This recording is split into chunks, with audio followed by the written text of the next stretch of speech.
Initiating startup sequence. 5, 4, 3, 2, 1. You are now plugged in. Is that really fucking loud? I had to turn it down, Oh, well. but it often is. This is episode 223 of the Book Light Podcast. I am your host, Zach, and alongside me, as always, is Tim. Welcome, minions. And, Tim? Also joining us today is Megan. You might remember her from an episode in the summer where we had fun on Hawthorne. I still crave those frosty drinks we had. They were fantastic. Today we're doing a special retrospective, saying goodbye to the year 2018, doing it in style with some tasty treats. Many provided by Megan, so big thanks for that. So we're going to taste some Japanese whiskeys tonight. You're drinking my beer. I'm drinking your beer. You're drinking my beer. Where's your beer? Oh, now it's my beer. I got more in my glass. Ha. Dang it. Fuck you. We switched glasses somehow. We'll be drinking a beer between our whiskeys. I picked a nice light blonde. It's called Naughty Blonde from, I think, Three Creeks. It's out of Sisters, Oregon. Something that won't dull our palates like a big hoppy IPA. So, like I said, we're going to try some Japanese whiskeys, which we've just recently got into, you and I. Yeah. I think our journey into whiskeys is pretty recent in general, but Japanese whiskeys especially. And, of course, the hilarious incident where we bought each other the same, which we'll be tasting tonight, actually, a little later. So, thanks to Megan's research, I'm going to give you a little history on the Japanese whiskey. And so, historically, the world's best whiskeys are known to come from Scotland, Kentucky, Tennessee, and Ireland. However, the last couple of decades, the Australian island, Tasmania, and Japan have both been producing whiskey judged as the best in the world. This is new attention has created a shortage.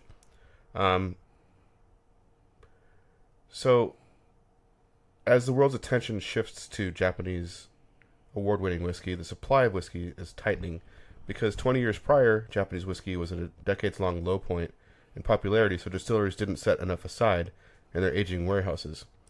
Now, 12, 17, and 20-year-old... I'm sorry, I'm reading the tiny type. Basically, they didn't make enough 20 years ago. Now it's popular, and so it's become scarce. So they're using blends that aren't aged as long. So getting an aged Japanese whiskey is super rare, which is why we have a unique opportunity to taste something really cool tonight. Our first whiskey we're going to taste is the Sensei blended Japanese whiskey, which is 40%, and bottles roughly $35. And that's what I got from Christmas, actually, from Megan. Yeah, Merry Christmas. Hey. Those whiskey glasses over there? Yeah. I really like them. I almost backed that on Kickstarter, and then I almost bought myself So one. we're going to talk, as part of our Is that retro... what you did it? Yeah, I kickstarted okay. those. Yeah, we're going to be talking about, in our normal Kick It segment, we talk about upcoming Kickstarters. This time we're going to talk about Kickstarters that we backed and In received. 2018. Yes. Or received in 2018. Yeah, often it's several years to come to fruition, and Yeah. one of the things is the glasses that you and Megan are drinking out of. Those are pretty fucking epic. So I think we need to taste some Sensei. Let's do it. Okay. Ice or no ice? Ice. Ice. I think we've decided we're all doing ice. So this has both single malt and single grains, and it is a blended. I think these are... They what? come in cubes of 3, apparently. They're all stuck together. They're all Yes. stuck together. So these are the cubes that you made from Your the Sensei- present that we yeah. gifted each other. It Yep. came with little silicone molds It did. for a little tiny square. Yep. Like a large dice size, I guess. Yeah, they're like large dice.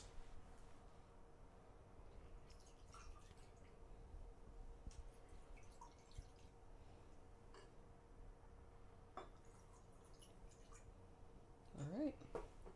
Sweet. Yeah, I failed to One for account you. for how tiny this text is on a phone. Thank you. I poured conservatively because I do want us to be able to taste the aged whiskeys when we get to them. Yes. I'm all for Okay. small taste. We got 5 of these to go through. Yeah. All right. So, cheers. Cheers. Cheers. I can actually cheers you if you want. Zach can't. He's over there by himself.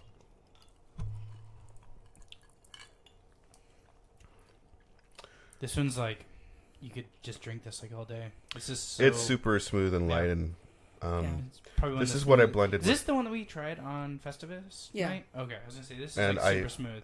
This is what I've been making the old fashions out of the ice cubes. That Good you- call. Yeah, Ooh. it worked very well for that. Where do you buy those Has a ice little bit of a cubes? sweetness to it. Where do you get the ice cubes? Mhm. They have their own website. Oh, okay. I'll have to get that from Tim. So Megan got me all the good presents this year. The ice Fuck cubes. you! I got you an awesome poster. So this is a really tacky way to describe it, but it'll help you visualize it. You know the barbecue packets you get to dip like yes, taco sauce packets. I got you from yeah, Taco Bell. they're deep plastic packets with a paper top that you peel off.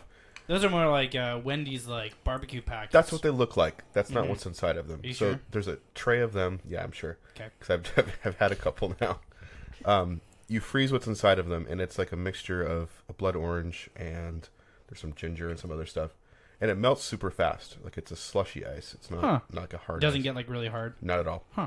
So that was a really good one to blend with this one. So do you need an ice cube with it then? If you want it like If you super wanted cold? to, because the one that I got for Tim is specifically for an old fashioned, so they recommend a bourbon or a whiskey. They have other ones Cool. that have like cucumber and I can't remember what else, but that's more for a gin based drink. So if you'd want it colder, yes, absolutely, you'd want more ice in it. That's cool. So tasting notes we have here. We've already mentioned that it's sweet and smooth. That's definitely part of what's here. It says it's got a subtle peat nose with a caramel and vanilla. The palate is caramel, honey, toasted oak, and light spice. I'm definitely picking up the caramel, honey. Yeah. And then the finish is a sweet and smooth. Yeah. What to me is unusual about this from other Japanese whiskeys is you do get that little bit of peat in it. Yeah, I was But gonna it's say so it definitely does have a little It's bit so of peat to small it. that Yeah. it's very approachable Yeah, to it's not someone like a who's scotch. No. no, it's not a scotch. It's not a scotch. It's not that kind of peat. It's a No. hint of peat. Yeah. All right, so let's It's talk like about. Pete just like put his toe in there and that was it. God, you just ruined it. I was having my delicious, tasty treat. Now I'm Can I thinking have of yours toes. now? No, it's No. peaty toes. PT toes. Well, what you been up to this week, Zach? Well, okay, so we haven't done a podcast since Christmas. And you It's true. totally forgot to put Christmas on your list. Well, we talked about Christmas, kind of, Sort of. at Christmas. Okay, so we did Christmas. And then I'm going to let you talk about Guys' Night. Okay. And I watched a fuck ton of movies. Yeah, that's. You're just trying to make fuck up. ton of movies. So if you've listened to our podcast, you I know don't that- watch movies. So you're trying to make up for it all at the end of I the year? literally watched probably as many movies this past 2 weeks as you watch in all of 2018. So I have a question. Fight me. Did you watch Black Mirror Bandersnatch on Netflix?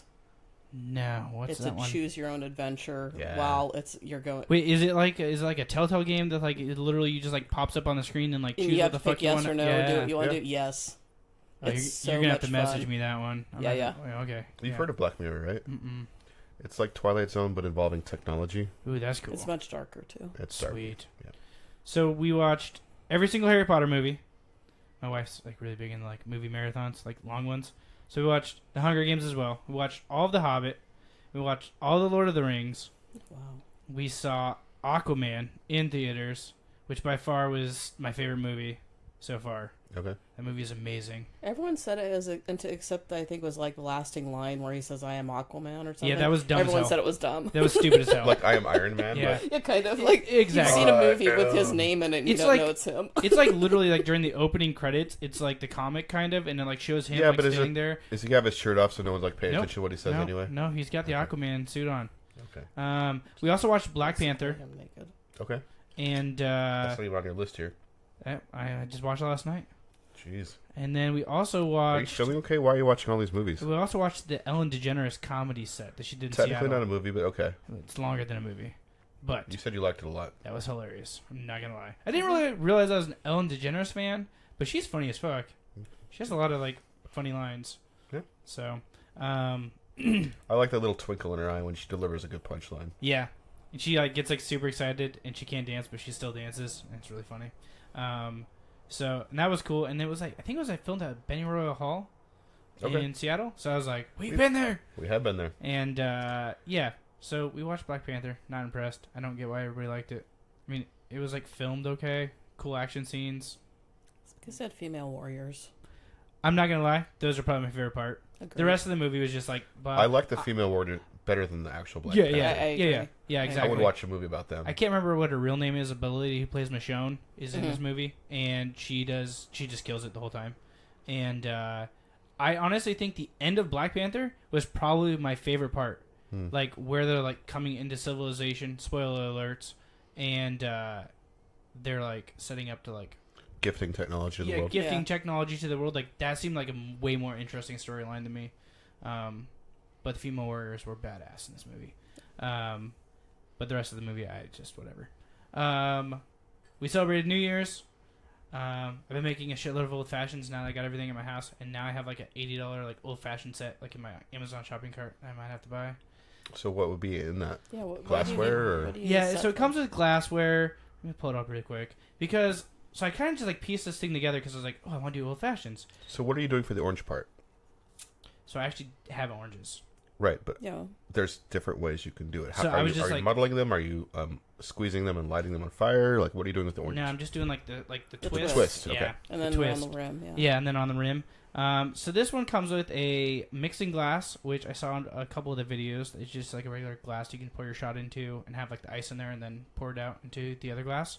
Another one is a 11-piece Boston cocktail shaker bar set, which is I don't need everything in it, but I priced everything else out that I do need in it individually, and it's about the same fucking price as this one. Okay. So it comes with all the other stuff. It comes with like the actually right here it says 2 liquid pourers. Woo. So back to how you're making your old fashions Yeah. currently. What kind of bitters are you using? I can't remember which ones. But you can they play with are off- bitters a lot. Yeah, so it's the top rated one that Wine and More sells right now. Okay. I can't remember what Fee the name. Brothers. We have it downstairs. I could have you look at it. Okay. Yeah, can't remember which one it was, but the whiskey guy there was like, "This is the one you want." So, I'm doing that, and then it comes with like a bunch of other crap, like spoons and muddler that's not wooden. You want a wooden muddler. The plastic ones that are metal are crap. Oh, really? I have a wooden one right Yeah. now, so I'm just worried that like it might like start soaking in the flavor. No. No, they don't. You just dry them off after you're done. Oh, well then I guess I Um, might not need all that then. That's a lot of stuff. That's there. actually a lot of stuff for the price. Especially if all you're wanting to do is old fashions. Well, there's some other If you things. want if you want some other stuff, I would say Williams Sonoma has a really good low kind of like brand. It's not the high end brand. Where I got an actual cocktail glass and stirring spoon for like $20. Oh shit. Yeah, you might have to send it over to me. So there's some other good stuff out there that's Okay. not on Amazon. Yeah, so we'll have to talk about that after the show because I would definitely like to get that and just get more stuff on hand. And then I'd also like to get like those like big fat ice cubes. Oh yeah, They're, like, yeah. I want to get like I have like a big ball one that makes just like decent sized ball ones, but I want to get a big square one. So There have been several Kickstarters about ice cubes, so we should watch those. yeah. What else have I been up to this week? I'm on Amazon still, apparently. We also got a fondue pot for Christmas, so I made fondue for the first time, and it was delicious. Made that on New Year's Eve. So, do you start with a cheese, or did you like kind of add beer to a cheese, or how did? So I added a Chardonnay, Okay. and I did 2 cups of Colby and 2 cups of Swiss, and then a quarter of a cup of cheddar. My wife loves fondue. I'm just saying, if you ever want to have us over. I will. When I get better at it. Hint. Yeah. All right. Yeah. You guys could have came over on New Year's Eve, but you guys are like running home from the bar, and I'll let you explain that one. But Okay. I so, wasn't going to tell that story, but I guess I am now. yep. Yeah, now you are. No, you're right. Then our other thing that we made on New Year's Eve was Instapot Costco ribs. So we used our Instapot for the first time. So, were they tender? Instapot ribs can be really tricky. You can make them Yeah. rubber. They weren't rubber.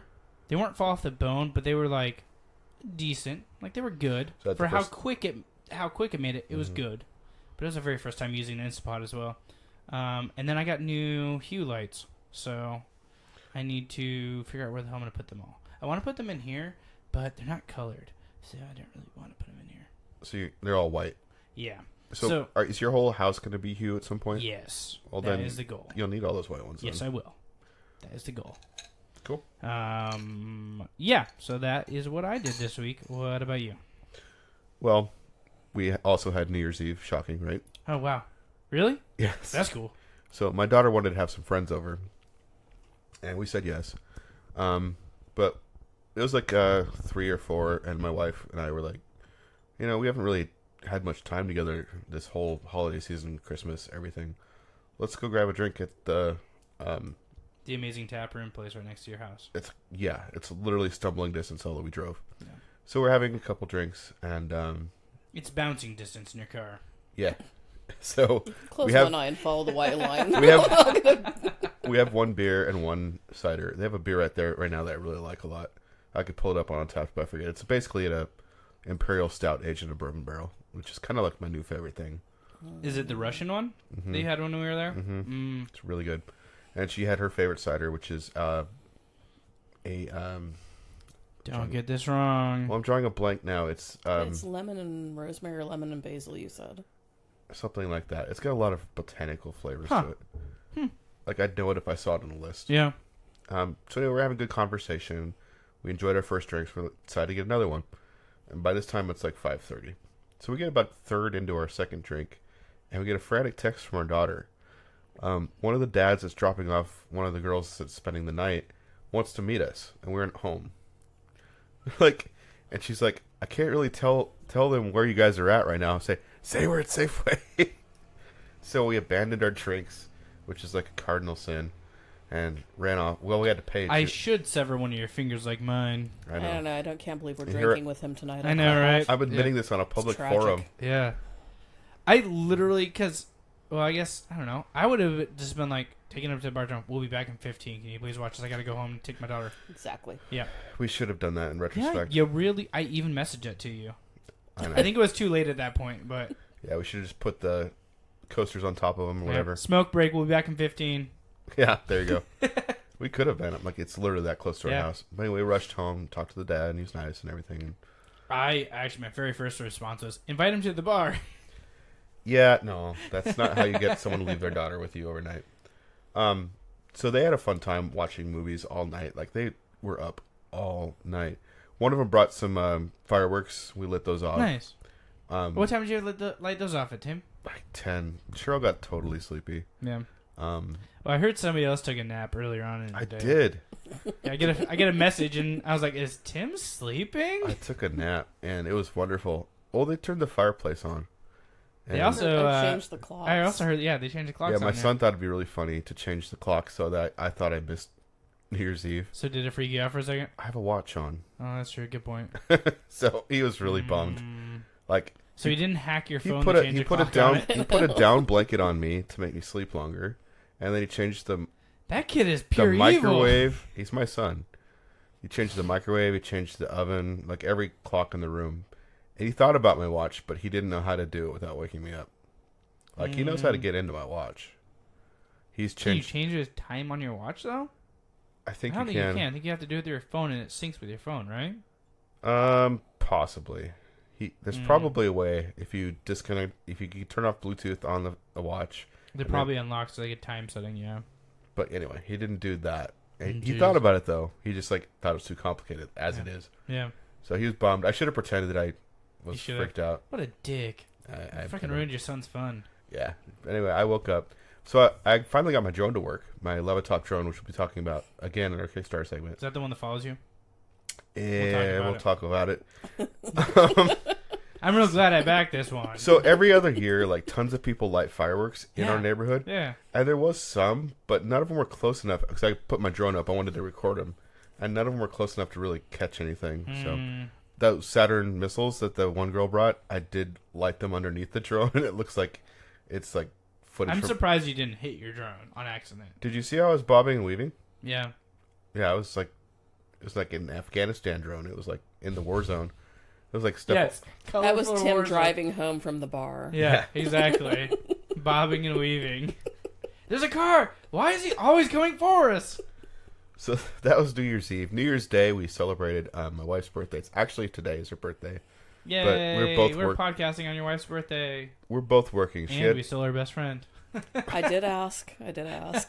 She's having fun with her work friends. But we celebrated yesterday, so we went with breakfast with her parents. To maybe I shouldn't get into that. Yes, you should. No, Where'd you go? We had a nice. Where did you go? Hawkinson Cafe? Hawkinson Cafe. Did you really? We did. It was great food. I had a good time. After that, we That's went. not convincing as hell. Yeah, I don't believe you. No. Let's just say that. The food was meh. No, the food. The company was no, meh. the food was fine. The pancakes are huge. Oh. Like I haven't been to huge. Hawkinson Cafe in years. I wish I got in the pancakes because I got the waffle and it was not. It was kind of tough. Like overcooked? I think just the moisture, like the Doughy? water. Yeah, it wasn't. The dough mixture wasn't right. It was fine. It was just not good. The pancakes were good. Anyway, we went and saw a movie, Escape from Marwin, and that was a lot of fun. I don't remember the artist's name, but it's a true story, although I'm sure that the movie had a lot of creative license. There's a documentary available about the same guy if you want a more accurate representation. But anyway, he was a comic artist, I believe. He was an artist for sure. Did a lot of war illustrations. And one night he was at a bar and he'd been drinking a little bit, and a bunch of guys confronted him. I'm not sure what started it. They called him queer, and he kind of blew him off and left the bar. And they followed him and beat him with an inch of his life. So he went into physical therapy just to be able to walk again. He lost all of his memory from 30 years. He lost the ability to draw. He had micro hand tremors and just couldn't draw anymore. This is the real part of it. All of this is Yeah, true. that part of it's true. So to cope with his post-traumatic stress disorder, he started making dioramas with dolls of World War II. And he had this character Hoagie that was a lot like him.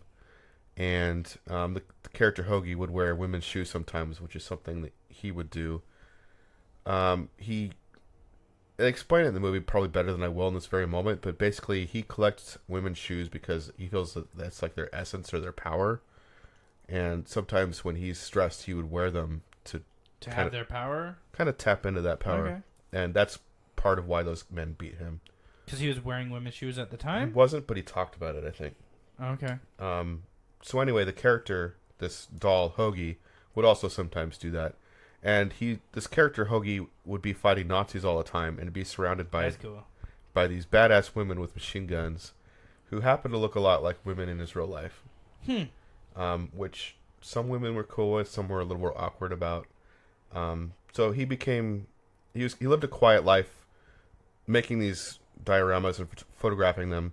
And someone discovered him, and the photographs are actually really amazing, the composition and just the stories he was telling with all of these dolls. He'd have a progression in his stories, almost like stop motion animation. Yeah. The scene would change. Yeah. And so yeah, the Nazis, were kind of a representation of the suffering that he went through, and all these female characters around him were kind of his. This movie, you're describing it a lot better than what the trailers did for me. Okay. This sounds a hell of a lot more interesting than what I saw in the trailers. In the movie, sometimes there'll be these fantasy segments where it totally goes into the dolls are real and the stuff. dolls are going around kicking and ass. That's kind of what I was like, what the fuck? And it's is it's this like an movie? action movie, and there's lots of Nazis getting killed, so I'm totally on board. So it's the story told throughout the whole thing. It's very clear. It makes sense. Yes, why it's things are very happening. clear what the line between reality and unreality, because it's when it's in unreality, everyone's face is all plasticky and they look like dolls. But even unreality has a storyline to it. Yeah, yeah. There's the continuing storyline, but it's affected by the real world. Yeah, this beautiful woman moves in across the street, and she becomes a character. Yeah, absolutely. He actually falls in love with her, and well, I don't want to spoil everything, but it was really cool. And there's an arc too, because where the movie's set is when the sentencing is happening for these 5 men who attacked him. And he is so, yeah, he's traumatized. He's traumatized. He doesn't even want to go to the trial, but that would make a big, not trial, but the sentencing. Yeah. And so it's a lot of him getting up the courage to go in public and say, what happened to him and how this has affected his life. And he draws strengths from these different areas. Not just the dolls in the fantasy life, though, but the people around him are actually really cool and supportive. And I thought it was, stepping back even further, like a hawk's eye perspective of the movie, I thought it was a really cool picture of toxic masculinity, because the woman across the street also has an abusive ex-boyfriend, Mm. in addition to those men that beat him. And you see this, kind of broken, vulnerable man and how he's dealing with it and being in touch with his emotions, contrasted with these other men. And that was cool for me. Yeah. So it was a really good story. It's not doing well at the box office at all. It's losing money. I mean, I never would have saw it before. That's what my parents said. It's not doing well, but that Steve Carell did an amazing job He did. in lead role. He did, so. yeah. Is that Steve Carell? Mm-hmm. And he doesn't It's do... usually a knock for things against for me. He acts Not a well big because Carell he fan. usually Really? does like this bravado and this like... He's moved more towards drama, though, in the past I know, few but he's films. usually kind of Does he have cocky, it? and he turns in a pretty vulnerable, emotional performance. So Well, I'll have to watch it when That's it comes out to Google Play. there's at least Nazis getting killed. So Yeah, it definitely like in the trailers, I was definitely turned off. Like, what the hell is going on? It's like real it's life. a hard movie it's to like- market. Yeah, it was. I don't know how you could market it better, but like maybe just cut that episode of this podcast and just There you paste go. that over top. And I don't know, like it just didn't catch my eye whatsoever. I just thought, oh, it looks like a really crappy movie. But then I didn't know it was based on real life either. My son is kind of like you. He falls asleep during movies. He does not watch movies. He Mhm. likes shorter entertainment like TV shows on YouTube. Yeah. He was engaged for the whole movie, which Hmm. I thought was really interesting. Yeah, this is the first movie he's actually like paid attention to. Yeah, and he liked it and Ah, cool. actually talked about it I'll have to afterwards. check it out. So Yeah, that's Escape from Marwin. cool. So, moving on from New Year's and New Year's Eve, or this actually back in time, isn't it? Friday? Yeah, To guys' back night? in time. You've been trying to get me to go to your guys' night for months. 2 years. Yeah. And I Talk about social anxiety over here. don't like Yeah. I don't like crowds. Yeah. You see me How at big used is to- guys' night if it's a crowd? Oh, we used to have a lot. It used to be like between like 13 to like 20 of us. He doesn't know why I actually came over. He's Okay. like, just me and Tony. I'm like, I can do that. Yeah. No, I knew exactly why. I like. So first off, we're on. Well, I'm not gonna talk about that. Anyways, Tim gifted something to Tony, and so then I was like, "Hey, Tony wants to give you a beer. Thank you.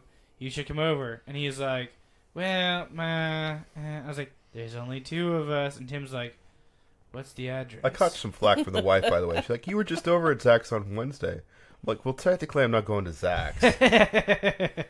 Yeah. So I've been trying to convince him to come for like 2 years. And, That was a good time. It was fun. We played Arena of Valor, which is like an MOBA. That's another first for me. I've yeah. never played a MOBA style game. And it wasn't bad. It I wasn't liked bad. it. We all sucked at it, Yeah, but we it sucked. was fun. I So- like how short it was. Yeah. The rounds were short. Super short. And we played the bots after you left a few more times. Mm-hmm.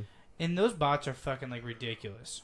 I felt like we got better every time. I felt like we did too, but the bots are like Tony and I still played like 3 more rounds of it and just sucked. So we like jumped into a real game for my last game of the night and just destroyed. Nice. So I don't know if we got like really crappy people that round or if the bots are just really freaking hard, but there's no way to change the level of the bots.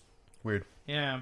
I played a few other games. I did some 1v1s that night after I got home and I won. So that was fun. I don't know. It's more approachable than like Dota or League of Legends to me. Well, our next segment is talking about games we've been playing. But before we need do that, But wait. What? What did Megan do for the new year? I don't know if you want to jump in or not. Oh, I'm I can. I'm more than spotlight this. happy to, but shall we go to our next whiskey? We should. We could. Yeah, let's do it. All right. Okay, so if you'll hand me the one that's in the bubble wrap in the bag. The bubble wrap. Or you can just hand me the entire bag. Yeah, Tim. Hand her the bag. Is that your bag? That's Yeah. a big bag. Big bag of whiskey. Well, there's only 3 bottles, yeah, see. What's in the white thingy?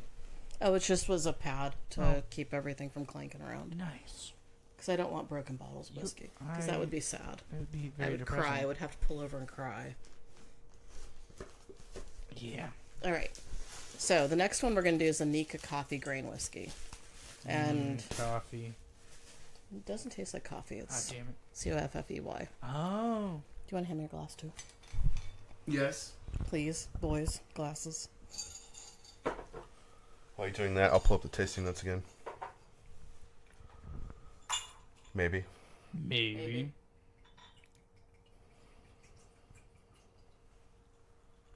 Thank you. Timmy spelled coffee wrong. I don't care.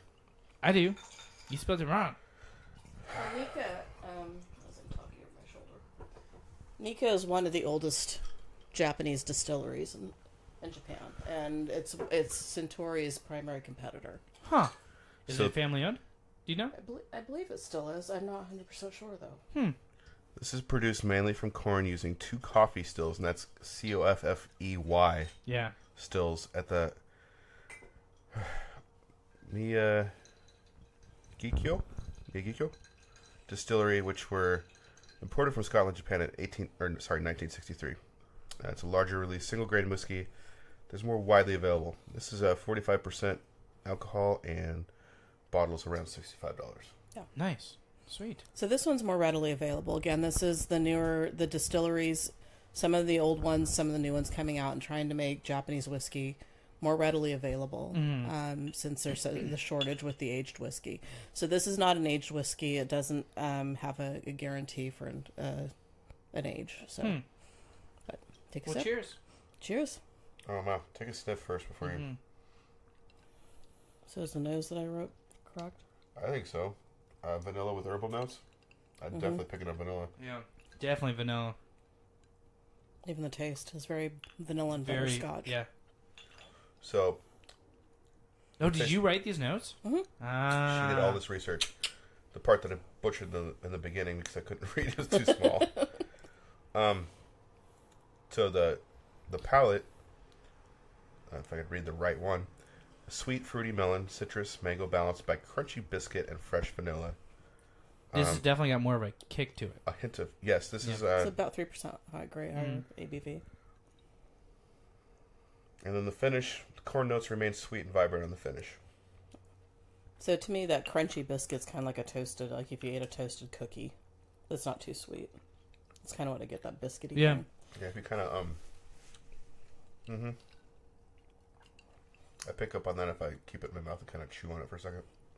Yes, please chew on it, Tim. I know it's great audio, isn't it? Well, Yeah. while you chew on the whiskey, I'll tell you guys what I did for New Year's Eve. Okay. Yes. Well, it's not really New Year's Eve, just from Christmas to New Year's yeah. Eve. I took a flight across the pond and went to London to visit a friend. Nice. And I had been there a couple of years ago for New Year's Eve and got to see Big Ben Light chime up. in the new year with the fireworks off the London Eye, and it was a bucket list thing. Yeah. This year it was a little bit more relaxed. I went back to see the same friend. She lives over there, and I said basically Permanently lives over there? permanently Nice. lives over there. She's a full-on expat. Okay.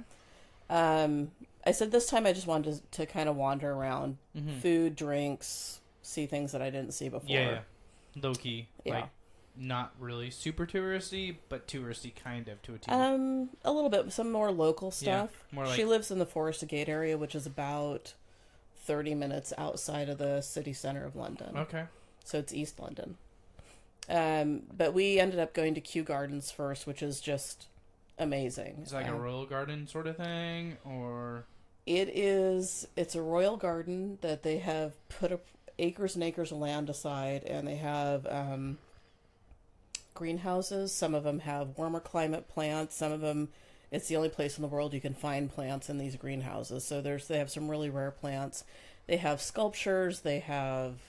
Is this all free to the public, or... Oh, no, gosh, no, it's not free. Okay. Unless you're a member. Yeah. But no, it's about... And even then, it's technically not free because you paid for the membership. Yeah, Exactly. Yeah. I just wasn't sure if it was like something like, like the Rose Gardens or something like that, where you can just walk into it. No. And they have hours that people can visit. Right now they Okay. have their light shows going, but that's been sold out for months. For the Christmas lights, they have, the trees and the plants and stuff all decorated. And That's it looks cool. like it'd be very beautiful. Yeah. But we wandered around there for a couple of hours, had a cup of tea, and then went back. The next day we kind of went down to downtown, down to Regent Street, went to a place called Bob Rickard, which is very posh. I'm use some British terms here because I learned a lot of them. But what I loved about it most is that they actually have a button at the table where when you run out of your champagne you're drinking, you press the button and they bring you more champagne. And How much does that cost? I won't tell you that. It was an Yeah. expensive lunch. No And I had the joke. best lobster mac and cheese I've had in my life. Wow. I would go back for that alone. Nice. It was delicious. Nice. Yeah. So we wandered around. Lobster mac and cheese. Oh, man. Yeah, Sounds it was delicious. amazing. It was And so a button good. for champagne. Yeah. And a button for Zach's champagne. like, I could have. Yeah, literally just holding the button down, just keep fucking bringing them. Well, I really did try to break it. I didn't succeed. Aww. It's like the easy button of Staples. Yeah, exactly. But better. Yeah. Yeah, But it's if it was much actually better. really easy. Yeah, paper clips, champagne. I think I'm going to go with the champagne. No kidding. Yeah, no shit. And then the next day we went to Borough Market, which is a giant open air market. Tons of food vendors, tons of restaurants, and we went there specifically for oysters. And there was a huge... Saw a photo of that. They were huge. They were enormous. Those were the mediums. Really? The mediums were like the size of the palm of my hand. No shit. Yeah. That was. Yeah. I can't imagine what the larges and extra larges look like. I don't know if I could do it in one swallow.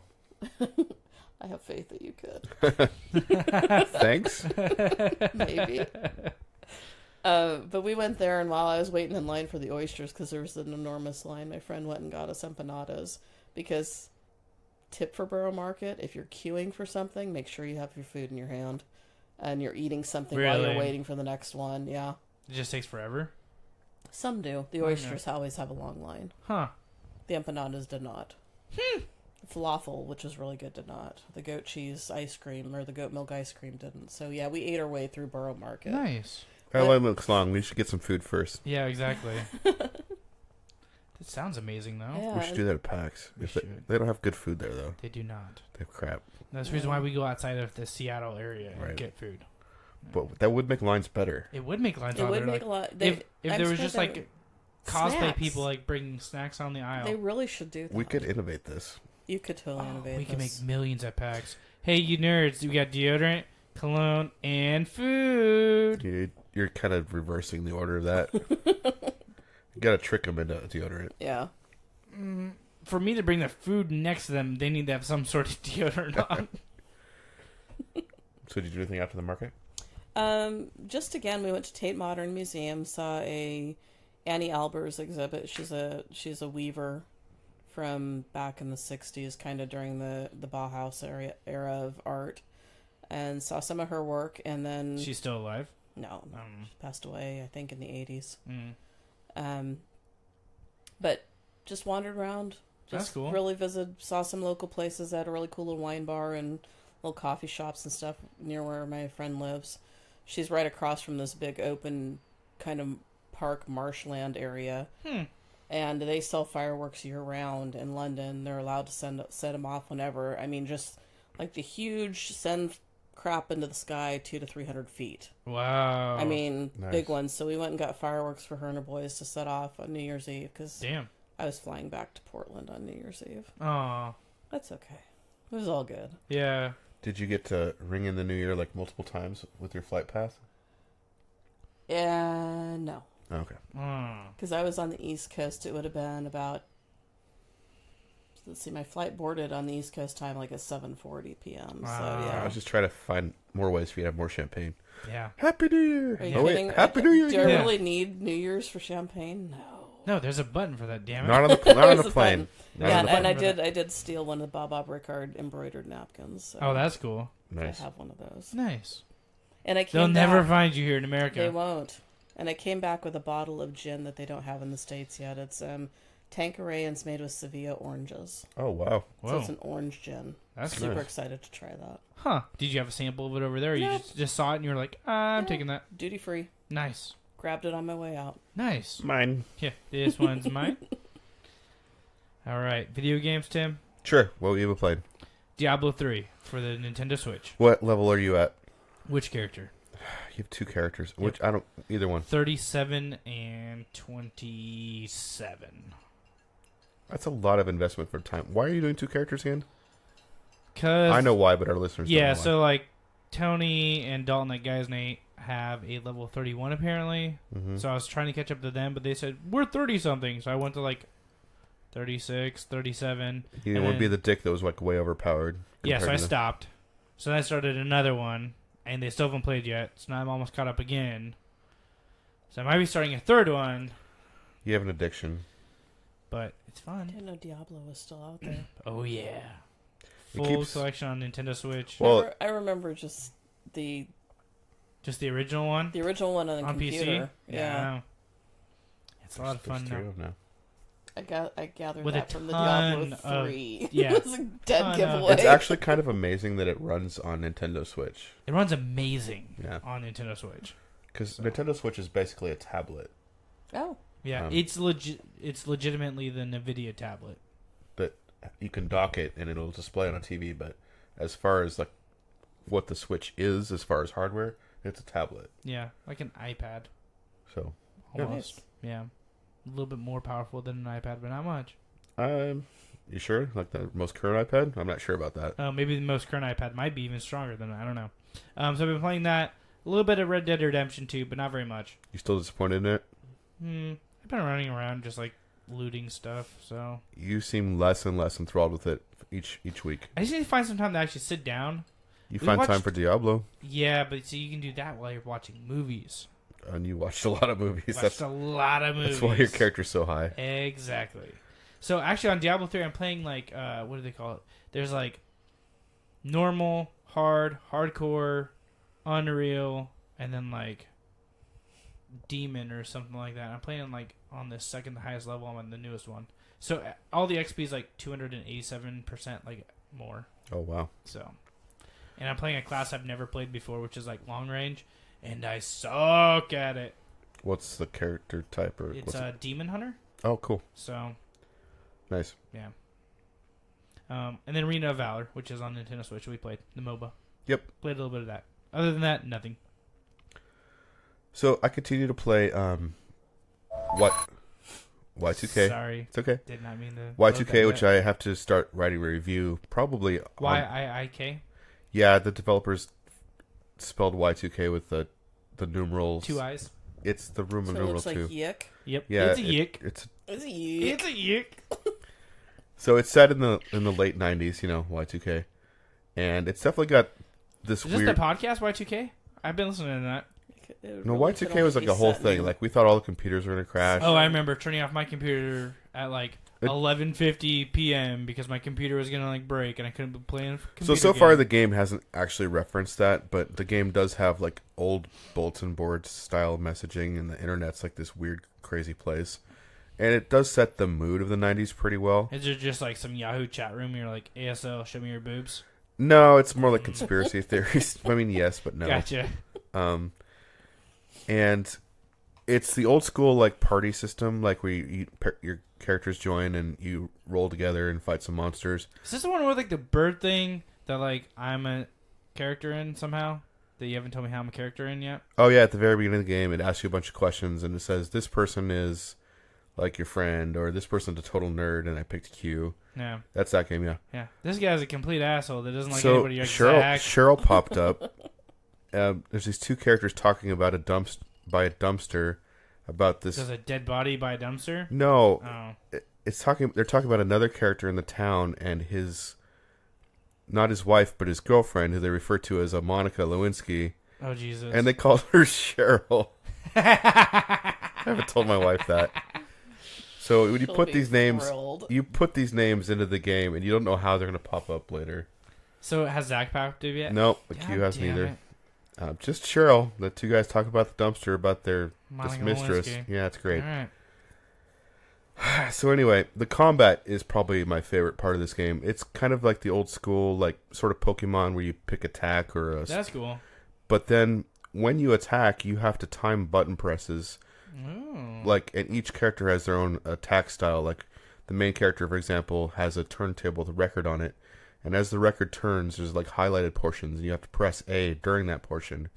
And there's yellow and there's red, and yellows will attack, and reds will too. But if you hit on the red, the record will go for another revolution. So if you can keep hitting on the red, your attacks will keep stacking up and That's up cool. and up. So, what happens if you hit a yellow and a red on the same turn? Or, I mean, you Just want boom, to. boom. You want to, because every time that's a multiplier. Okay. So if you get on one revolution like 4 hits, and that adds Yeah. up. And if it goes around again, another 3 hits maybe, because it goes faster and faster. Yeah. So your chances are Lower and lower and lower. right. So typically I'll get between 4 and 7 hits on that particular one. But there's other, like another guy's a camera, and like a camera roll will unspool. And that one's hard because on that one, the little areas that you have to push a button, that changes. So on the record, it's always A.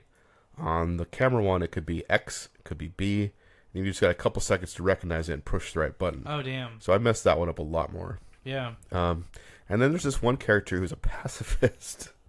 He doesn't attack at all. But what you can do with him He is... just says certain reasons, like, don't hit me. No, I use him as the healer, so I'll have him throw cheeseburgers at my other party members to heal them, or he has this one thing where he can jump in front of another person and block an attack. So, like, I got my one character who's, like, really strong at attacks, but she doesn't have that much defense. So I'll have him, like, jump in front of her and take her damage. Huh. And then he has one other thing, which is kind of cool. He can flip his magic and his HP. Because he's taking all of his damage, like, his HP is dropping all the time, his hit points. Mm-hmm. But if you use that one spell, you flip it, and he's got hit points again. So, yeah. And the art style is really cool. Very colorful, trippy. It's a very metaphysical game. It's talking a lot about the separation of souls, and it's really weird. It's really, really weird. There's a golden alpaca that had to fight that turned into this three-headed demon. Alpaca. Yeah. And the music's really great. I'm going to play some music on a future show. That's not the music I'm playing today. I played a little more Starlink, which you need to play because you own it now. Hey, you know what? It's What? still sealed up on my shelf. You should play it. It's fun. At least for an hour or two. I got it out of the box. You should play it. It's better than the Star Fox game that came out on Wii U. Never played that one either. Don't. Play Starlink instead. Okay, so this is the game I'm actually excited to talk about this week. Penis jousting? Yes. Is there a way to put what I put on the outline up on this screen? I mean, that screen's not ever going to come back, but yes. Well, it's almost worth it. Okay. Okay, so genital jousting... Megan can't Genital hear it, jousting. It's okay. though. Okay. I mean, we could play it at break for her, and then she could actually That's hear probably a better idea. it. Okay. So we played genital jousting a year and a half ago when it was in early access. Yeah, just don't tell your wife. It's very embarrassing. PAX at genital jousting. It's just so awkward. So, actually, Jesse came over for the one and only time. We scared him away after this. Yep. He never came back. Never came back. No. It was like a party game where Yeah. you are literally a bunch of dicks, and each You gotta dick, fuck the other dick. each little dick has a little butthole between the balls, and you're chasing each other like little snakes almost, but you're like floppy and awkward. You You don't have the Viagra effect yet. well, So, you're zero literally just a penetration. you're there literally is penetration. you're just a disembodied Yeah, dick, floppy. and then you're trying to screw the other guy literally. And that was the game. That Politics. Excellent. Pretty much.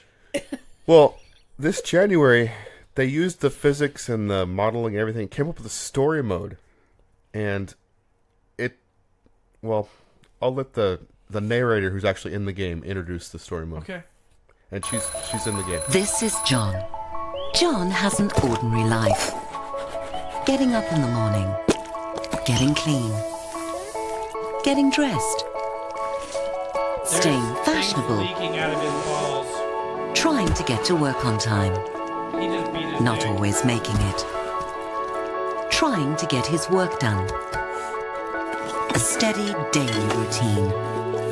He doesn't always get it right. I can't really hear you right now, Zach. But the thing that's difficult about being John isn't trying to fit in, isn't the danger of paper cuts. Oh, that must sting. There's It things isn't leaking staying out of his motivated butt. in a job that will Balls. grind you down and disrespect you. It isn't eating a balanced diet. It isn't the housekeeping. No. It just pooped a sofa out of its butt. It's finding love. So, Oh, how desperate. It just popped a bottle of champagne with its this dick. narrator is literally narrating the whole time you're playing. It just sucked a thing of roses up into its butt. It's amazing. Well, dick things. Dick things. Just so many dick things. The Eiffel Tower just went up its ass. Wait, I just realized she can't hear any of this. Nope. Oh, I that's, cannot. She cannot hear any of this. that makes this really awkward. Yeah. Oh, it's okay. No, this is actually very good for the segment, yes. Okay. Because the rest of you can't see this either. Exactly. So there's this. It's like a live studio audience, like, cheers. Everybody know your name. Not sure I want you to know my name. So you play as a dick who gets up every morning, goes to work. A slip between their balls, that's your butthole. No, that's the thing. It's not the same as the party game at all. like you can't go around screwing other characters. Oh. So you go to work with all these other. Herpes. But you're just kind of flopping around the environment. You're knocking over bases all the time. All of the potted plants are cactuses because, of course, they are. Of course. Yeah. Pricks and To eat something, you suck it up with your butthole. It's just it's Dear so God. juvenile. I still want to see this game now. Oh, we will be showing this to you on the break. So yeah, so there's like a board meeting, and you're like trying to sneak in because you're late, and like there's all these dicks around a board table. And you can either go in I've through been the to those board meetings before. you can either walk in. You have a choice. You can either walk in confidently through the main door, or you could sneak through like the back archival room. And if you do that, you pop in through the vents, and you crash through the ceiling and land on the table, and just like there's just dicks flying Dick everywhere. splat. It's hilarious. Dick splatter. So there's a ton of physical comedy, but there's actually a story. Like John finds out that his high school's having a reunion, and he doesn't want to go alone. So he's trying to find all these ways to get a girlfriend in 6 weeks.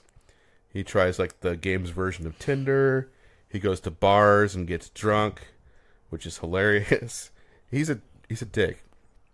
And Literally. he gets slapped, he gets tossed out of bars like no He girl. gets dick slapped? Yes. Because there's no hands in this That's game. the funny. He That's also the gets funny tossed. thing Yeah. because the female characters are dicks too. Yeah. Because You don't know if they're male or female. Everybody's a dick. everybody's a dick. But yeah, he goes about it just horribly and doesn't get a date. He goes to prom anywhere way, Prom And- reunion. not prom reunion, and Same thing. It's all it's, just yeah, like, and politics. it's just I a wanted to go to disaster. prom, I don't want to go to my reunion. So big difference for me. So I'm spoiling the whole game, which is only like 2 hours. He wakes up in like an alley like full of trash cans. like Leisure Suit Larry. It's a shit show. So like there's a story of That was a redemption. dick show. Right. It's a apparently redemption there's story, some- though. At the very end, the game goes. He has this friend that he went to once for advice and didn't listen. But then the friend, sees him like just totally at rock bottom and tries to help him out. And they go rent some bicycles and like bike through the park. Oh dear God. But at that part, you have to ask for a friend to join you. To progress in the game, you have to get a friend to come play with you in this game that's just full So of. is Are you that? asking me to be your Have you dick? been? No. Have you been? Guess again. You got Jesse? Nope. You got Q? No. No. It's local. Oh, you got your daughter to be a dick. Yes. She rode bicycles with me as a giant dick. She's like, I'm so uncomfortable with this. I'm like, I had to beat this game. At your And- funeral, I'm going to be like, And we went to your the. daughter needs to mention the dick riding with your dad. Why we- were you riding with your dad's dick? We rode through the park. There was like geese that kept attacking us. We went to the other dick's family, and like he learns to relate to people like from not a selfish perspective, and Not being a dick. it ends at a sunset with like. Is he still a dick, though? There's hope.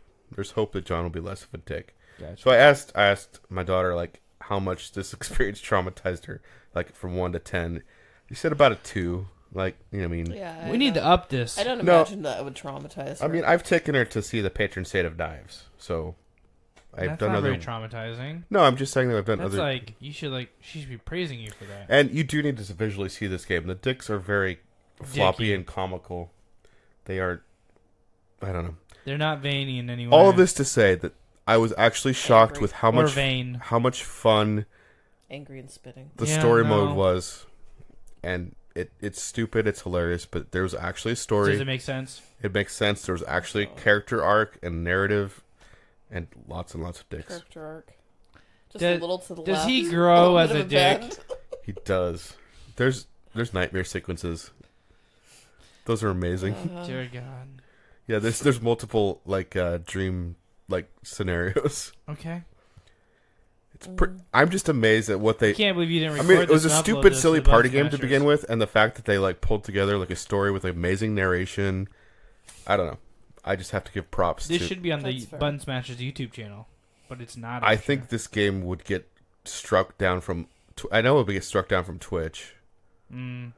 I don't know where we could Because pub. it's penises?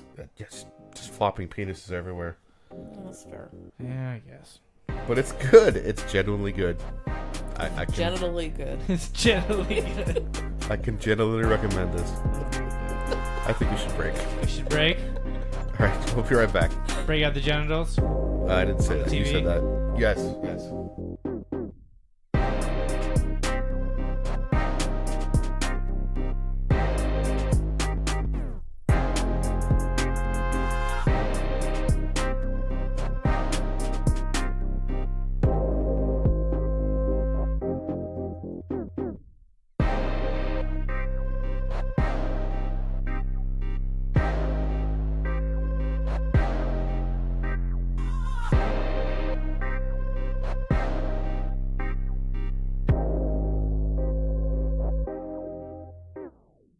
And we are back. Tasty treats in hand. And we've got a brand new whiskey to try out. This is the one that we gifted each other. Nice. Which is hilarious. Like exact same gift set. It is the Suntory. It looked identical. Yep. And yeah, everyone was dying because it was hilarious. That of all the things we could have picked, and you know, it's more likely we'd pick a gaming related thing. This was the big gift we picked. Literally picked the same big gift. Yep. So we are about to enjoy the Suntory Toki whiskey, which is 43%. Bottles typically about $35. It's a blended whiskey from Suntory's 3 distilleries: Yamazaki, Hakushu, and Chita. Toki has a different composition from Suntory Hibiki, as its main components are Hakushu single malt and Chita grain whiskey. So Toki means time in Japanese. This means it takes time to make the whiskey. Or it's This is Time. another Where it's one. time for whiskey. So I don't know why they picked Toki, because I know that when they were trying to buy it, maybe it's because they're trying to buy time. Because this is, again, it's not an aged whiskey, so there's no age guarantee on this one. So this is the one I see everywhere. Would you say this is like the most like mainstream or like mass market? From Suntory right now, yes. When they were realizing they were going into the shortage with the 12 and 17 year, they created Harmony. But Harmony as well has become Aged. It's an aged whiskey, but it's also become more rare, so it's still a couple $100 a bottle. Damn. Do you think this will become a couple $100 a bottle? I don't think so. No, like I said, this is like the mass market. This is the one to. This is a little like, hey, America, I think fucking drink this. Okay, and I'm guessing at this. I think they call it time or Toki because they're trying to buy time. Yeah. They're trying to buy time Nice. with the whiskey that's in barrels aged so that when they're 12, 17, 21 Do you have any years sense old. of how far along they are on that journey? They're saying about 10 years. Okay. They're 10 years in or 10 more years? 10 more years before we'll start seeing the aged whiskeys back on the market. So are they being like very closed about it? They don't not saying. I mean, that is the Japanese Well, way, it was isn't it? about 2014 that they discovered that there's a lot of popularity, and the shortage started being noticed. So we're 2019 officially. Holy shit. Barely. So yeah, I'm guessing that they're thinking about 10 more years before they'll be able to market barrel aged Wow. whiskeys again That's crazy. at a reasonable price. Yeah, of course. because it's out there. Yeah.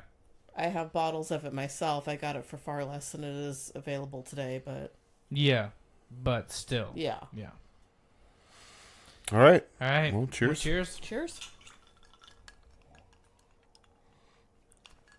So on the nose, we should be experiencing some orchard fruits, herbal notes, honey, and Apple. mint. Yeah. Lots of apple. I got like a mint. Oh yeah. On the palate, the green apple should continue, along with some bright citrus, grapefruit, some bitter herbs, some toasted almond, vanilla, subtle oak. I don't get an almond. You don't like think it's the almond liqueur that I'm gonna draw a blank on. So in the Amaretto. back of my I think tongue, amaretto. Yeah, I guess, yeah, maybe a little bit of it. Amaretto's an almond liqueur. on the and I back think of my you get tongue, rid I'm of that. I'm picking up some of those bitters. Yeah. It's good. Mm-hmm. It's definitely... Suntory is, and I haven't had a lot of different whiskeys, but Suntory is the one that I keep coming back to as my favorites. Yeah. For the price point, it's a really good You whiskey. can't beat it, really, Until honestly. I get to the aged ones.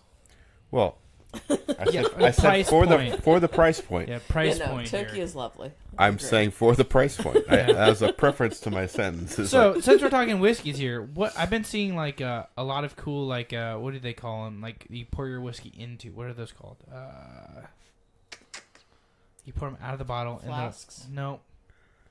is like the age the whiskey's in, and like the one Decanters? yeah, Like crystal decanters? yeah. So are those just So- for like those just for looks? Well, some people, what they'll do is when they get to the very end of the bottle, they will pour, they'll kind of make their own blends. So all of these are blended whiskeys that we're having so far, right? Yeah. So they're kind of doing this, at the factory, was where they take, this barrel ended up a little more oaky. We want a flavor profile that has some apple, so we're going to blend it with this one. So they're doing a lot of blending. What some people will do with whiskeys that they have in their home is actually have a decanter and kind of try to make their own flavors by like pouring the last bit into this decanter. And just letting it sit. I know one guy I follow on Twitter, Michael Pachter. He's like a games analyst, actually. Okay. And the name sounds super fucking familiar. he goes through, he says 35 bottles of whiskey a year. And he does this where he pours the last bit in his decanter. And So at the end of the year, he has 35 whiskeys blended. yes, and that's what he has for New Year's Eve. Wow. So that's one thing you can do with decanters. I think other people just prefer that to the bottles with the labels. So you don't know what Because some of them just say whiskey, rum. They have like Yeah, their yeah. own label on them. And you could be saying you're serving the 21 and actually it's the 12. I would not have that in decanter that I'd have readily available for people to pick up. I know, but I'm saying you could say that. You could. And it's the same thing with wine. When you think about decanting wine, I know that's a lot to open it up, but sometimes people decant wines that don't need to be decanted just because it looks fancy. Prettier. Well, and when it Gotcha. comes to wine, sometimes I'm not gonna lie. you do that to remove the last sediment. The right? wine next Yeah, door is a piece of art. What's up? I actually got to go to the wine that was next door to the guy lives next door to me. Oh, okay. And like look at his wine thing that he has in his house, and that thing's a fucking work of art. There's Wine no, thing? Cellar? No, it's like a Wall? whole. No, it's like a fucking like gun safe basically. that you Oh, go- he has a fridge. Oh, he's from Hollywood and been collecting. He's way more in the wine than will ever be in any other alcohol. I just have my wine locker. Yeah, so he also there apparently downtown Portland there is a place where you can store There's secured several wines. of them. There's I have more than one. And there's also one in Vancouver, Mm-hmm. and he's maxed out one in Portland and one in Vancouver. Now that he's moved, I need to meet this majority person. of his he's right next door. He used to work in meet him. Hollywood on X Files, so but yeah, he's super nice. And actually, that's who we popped. What about X-Files? He was the lighting director for X Files. Oh, cool. So his job was easy because I was always dark. Exactly. Moody lighting. Yeah, Like- exactly. Like Boulder's flashlight was Yeah. a lighting. Exactly. Yeah. But so actually, he gave us a really nice bottle of Chardonnay for New Year's Eve. So we had that for New Year's Eve. Nice. And I'm sure I'm not worthy of it, but So I paused for a second, and like the ice releasing kind of really changed the flavor for me. It does. But hey, back to the podcast. what's a podcast? Are you ready to kick it? You're not ready to kick it. I am taking a drink. You wait, good sir. It does I change wanna the kick it. profile a lot. It is noticeably. Noticeably different. Would you say oakier, or what's the flavor I'm picking up? I'm having trouble. Yeah, I would say it's more like I get more of a oak and like maybe even The oak moves to the front of the palate Mm-hmm. rather than the finish. And more herbal. Mm-hmm. All right, now can we kick it? I forgot about it. You ready to kick it? I've been ready to kick it for like a good minute now, sir.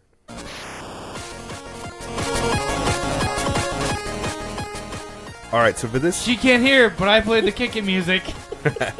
for this, We this- need to have a setup where we give like 4 headsets just for this random episode just of, to show up. for this episode of Kickstarter, we will not be talking about current Kickstarters, but ones that we have had fulfilled and how we feel about them. So I will say I've kickstarted. Not, You backstarted? I backstarted. Okay. That's backdoor. That's back pages. Kickstarter. I don't want to know about that. Apparently, we're back to genital jousting. Yeah, exactly. A lot of comics lately, Uh-huh. and I just organized all of my comics this weekend, and I forgot how many of the nude variants covers I've gotten into. I was laying them out on the floor in our master bedroom. And my wife's like, "Why are there so many like just boobs out in the open?" And I was like, Why those did are Kickstarter exclusives." Like, why did she really ask that? I mean, Yeah. that's like a I was like, "Oh, that's a rhetorical question. That's the unedited country western of Billy the Kid." Yes, Right, historically accurate historically accurate. and gender swapped. Billy, what? Yeah, exactly. All right. So do you have some comics that you want to talk about? Did I write any down? Because I don't remember. Do you want me to start then? Yeah. You go Okay, ahead. so I backed quite a few in 2017 that came to fruition in 2018. I've picked physical objects because I'm not going to talk about the games I got. Okay.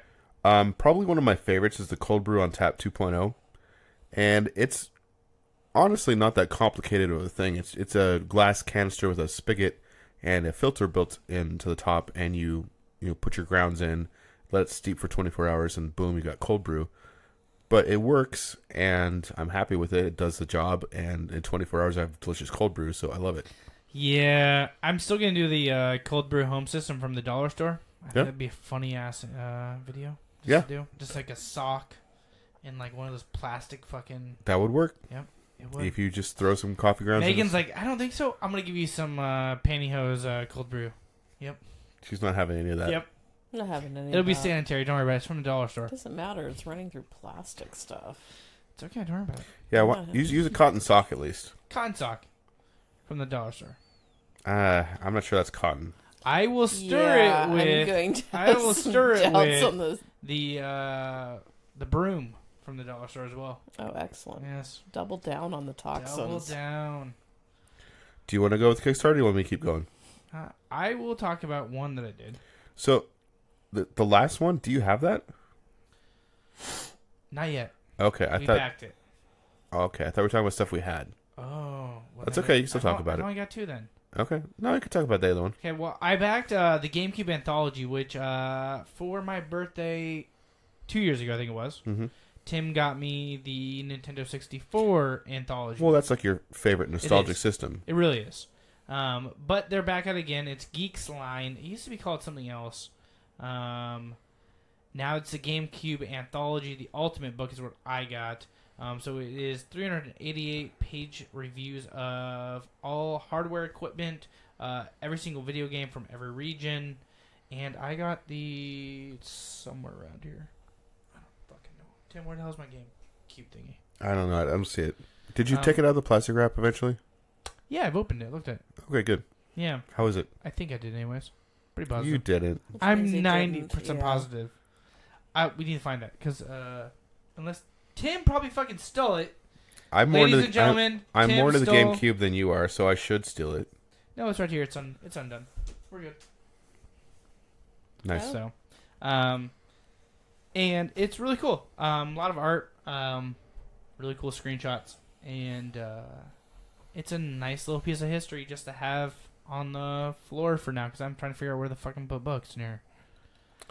Yeah, that's an issue. You know what they should do is they should create a bookshelf that you can hang from the ceiling. No. Yeah. Still have small children and pets die. If my son Books is are dumb heavy. enough to fuck with a hanging bookshelf, Yeah, you tell your wife that. survival of the fittest. You tell your wife that. Don't tell my wife that, please. All right, so my next Kickstarter that I got this year, was the Levitop drone, the folding arm drone. That's the one that's supposed to follow you. How's it going? You hanging over your shoulder like a Pax and it just follows you all around. It's So like, they promised a lot. Tim. They promised a lot of things when they were during the campaign, like that. Also, the tilt controls with the app. Oh yeah. Some of those did not materialize, and I had some issues charging the batteries. What? It comes The with batteries you've had. You've had problems with the batteries. okay. The batteries are fine. It comes with a charging base that looks like it cost all of 11 cents, and it comes with a USB cable, no like brick to plug in, so you have to provide your own brick. And what it's not really clearly explained is that the brick that you use has to deliver 2.4 amps, and a lot of, like, say your cell phone brick bricks are less than that. So I used an iPad brick and finally got my batteries charged. The fuck? Oh, the Really? documentation on this is Wait, not. so you can't just That's plug it straight into the terrible. wall? No, Why? not enough amps. Not enough amps to just plug it straight into the wall. Well, first of all, you can't plug it straight to the wall. So you need a It's U- Tesla No, charger. no, you need a strong. There's like the rapid charge, and you need a 2.4 amp. Did charge. you know this before you got it? No, This is some bullshit. it works. That's all I care. I got it to work. So one of the best things Finally. to develop Yeah. around this is a Facebook group developed these drones, and like There, There's a Facebook group? Because the documentation is terrible. They're like, hey, so they really fucked up on this. Well, not Let's only start that, a but like Facebook group. there's people that have ruined their drones. They're like, okay, you want to calibrate it this way, but not that way. There's 2 calibrations. One where you spin the drone. Are you kidding me? They seriously didn't give you anything? No, there's documentation. It's just English, and it's not English. Well, okay, so shitty documentation. shitty documentation. It's IKEA documentation, guys. IKEA sounds better. I'm actually glad I was on the second round of shipping because I got all these other people to ruin their drones. So and what happens to all the ruined drones? Do they get free ones? There's this thing called no. Are you kidding? Come on. Fuck. There's this thing called the spiral of death, where if you don't calibrate your drone right, it goes like this, and then Until it crashes. Yeah. So mine kind of does that. What the fuck? But I Yeah, can. Tim driving home from the bar. Holy shit. Yeah. Tim was drunk when he was programming this thing, ladies and gentlemen. So I will say this: following the him. video quality on the laptop is pretty nice. It's 1080p and The it's quality is nice. That's It's the sharp one that and you use crisp. for shooting it. I mean, I agree with you shooting it with fireworks now. It's a piece of shit. Sharp. I also learned that you should really super glue the top and the bottom because those are not really attached very well. So mid-flight, the top just No. falls out. It's more when you land that those pieces can kind of. Mid-flight, one of the arms just like goes off to the side. Fuck you! They also added guards to the rotors like last They minute. cut your fingers off? Well, it could. That's why they added guards. But the guards are like snap on, snap off, and Snap they don't on, snap off. they don't snap on really well. Snap off. So it's very The snapper. it feels very much like a test product. But I am happy. You know what's really good about it? The case that it folds into is like perfect. It looks like That's where they spent all their time and money I before think they they did. started Question. telling all the Kickstarter people, we're over budget and we're beyond, we can't quite finish on time. So my now drone does work. I had to sideload the app, which was weird. It's the, Hey, so we're actually... So what happens when you end up with people that, this sounds like a horrible thing for people who may not have the technology. absolutely. This is not Knowledge. a user-friendly... They're like, legitimately like, Yeah. hey, so we're actually hacking your phone while we're running your fucking software. Possibly. We're actually stealing your social security I number, will- and we're That infiltrating shit's already America. stolen the app did not anyway. ask. Don't for- even- The app come did not on. ask for that many permissions. So there's that. Okay. Another podcast alert here. Yeah. There's a podcast I listen to Yeah. called Reply All. Have you listened? Yes, I've heard of it. So have you ever heard of Reply All? No. Okay. It's like a nerdy-ish podcast. It's like issues on the internet. Yeah, Issues on the Internet podcast. And they got tasked with this one lady's like Instagram account got hacked and like stolen from her because she had a OG name. I can't remember. It was like @rabbit or something like that. Something just like one word that's like very popular apparently on the internet. And so he infiltrated the people. He found out who the people had hacked her account. Well, he like found these people, found their Discord channel, and they're like bragging about stealing her shit and like stealing all these other people's shit. Fucking like update at the end of 2018 on their podcast was his fucking like all of his social security numbers and everything were all fucking sold on the black market. The guy who discovered this, or Yeah, Alex Goldman. wow, All of his shit was found. Yeah, so they have like obviously like they're a big company. Reply All is like, owned by a huge conglomerate, and so they hired a very tech savvy person to check all the black web and dark web. Yeah, Dark dark web, web. and just all these other like fucking like places, and to So- search for all of his information, and it happened to be like on one dark website to where when somebody pays the ransom for person's information, it's exposed to everybody. Yeah. They So- don't even just give that one person the So information. it gives it to everybody. PSA, your shit has already been stolen. Yeah, yeah. Oh, it's I already already know on that. the market to be sold. Oh, I already know that. I've All already you can been do contacted is lock several times. down and change stuff as much as humanly possible. Yeah. And monitor your credit reports. Yeah, I that's need why to I'm not going to worry You about my cannot stupid app. I need to get better about that. People spin out on, oh my god, Facebook sold. Yeah, they've been selling the crap for years. Yeah. They sold it the day you signed up back in 2001, 2002, yeah. whatever. It's gone. Yeah. How do you think Tom from MySpace is so popular and famous? I work in fraud and risk, so Yeah. I know that it's gone. Yeah. You just have to take care of yourself. This Yep. is accountability. The government's not going to Yeah. do it for you. It was pretty funny, though. Corporations aren't going to do it for No. you. No. not at all. Yeah. But I do need to check my credit a little bit more often. But I thought that was really funny to like Once a year, at least. talking about Yeah. fraud and like them The stealing more you all know. of Tim's stuff. And they said we weren't educational on this podcast. Yeah, Look exactly. at us. We're like LeVar Burton up in this bitch. I want to mention, Dun, dun, dun. okay, coming back to my Kickstarters. Hmm. Skyward Omnibus. I want to. Omnibus Project from Seattle, Washington, the podcast? That's what we're talking about? No, Skyward Omnibus. It's a collection of this guy's work who recently died. Oh, I remember this one. I just want to mention this because I thought it was really cool. This was the girlfriend, right? Or wife? Wife. Okay.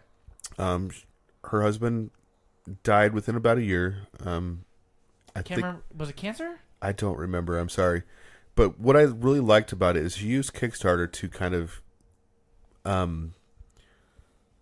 put his legacy out there. She put all of his works together in this omnibus. And finish it, right? Mm-hmm. Didn't she hire his friends She to hired finish it? a bunch of artists to kind of wrap up the story with the 11th issue. Oh, that's amazing. And this Kickstarter, she threw in free T-shirts. Like, I got my value out of this. I almost felt guilty. But yeah. She was giving away a lot more than what most Kickstarters But would. she was probably doing that because of the fans. Yeah. she did it for the only fans. People who are gonna This Kickstarter came sign out. up for it are going to be the fans, the ones at I that don't level. think Tim had ever heard of it before. I Had hadn't. you? It's a really cool, like, adventure story, like a young kid kind of. Was it the kid and the dog? There's a dog, yeah. Yeah. But I just thought it was really cool that it came out on time. First of all, it's Yeah. like the only Kickstarter I've ever received on the Yeah. projected date. Were they on time too? Absolutely. Oh, Okay, shit. but that's rare.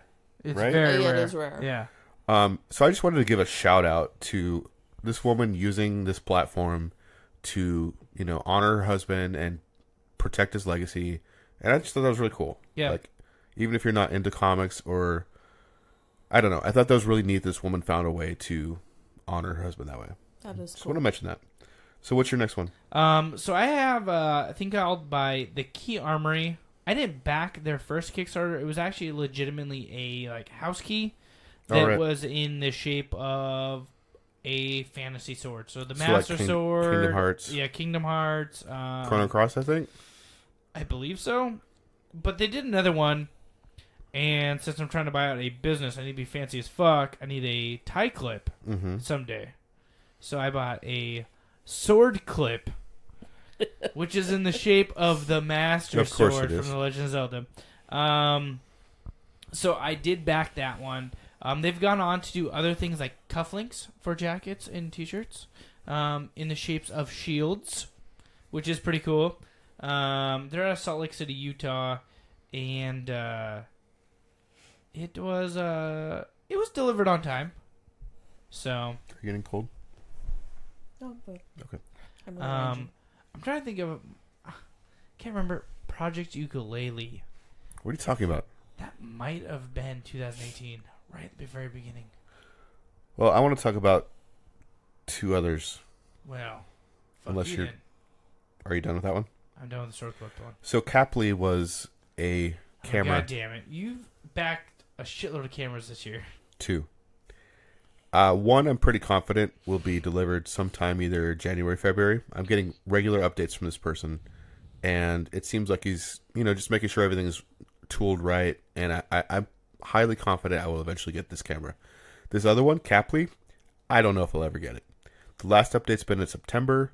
They changed the lens from a traditional lens to a fisheye lens for no apparent reason, and then they just quit communicating entirely. So I'm thinking I lost $80 on that. So another PSA for people who may be thinking about starting a Kickstarter. Communicate. Oh Yeah. my god! Just shit out of stuff. No Yeah. shit. I Yeah. don't understand There why are these thousands creators, of comments on this. I will when say they, that. when they fail, when they miss their deadlines, Mhm. communicate. I will say that Project Ukulele has almost over communicated because it's like every 3 weeks and it's been out for like 8 I would months. rather have that 'Cause than you don't have- nothing for 4 to 6 Yeah, you months. don't- Yeah. I mean, I've got the product, so I'm done.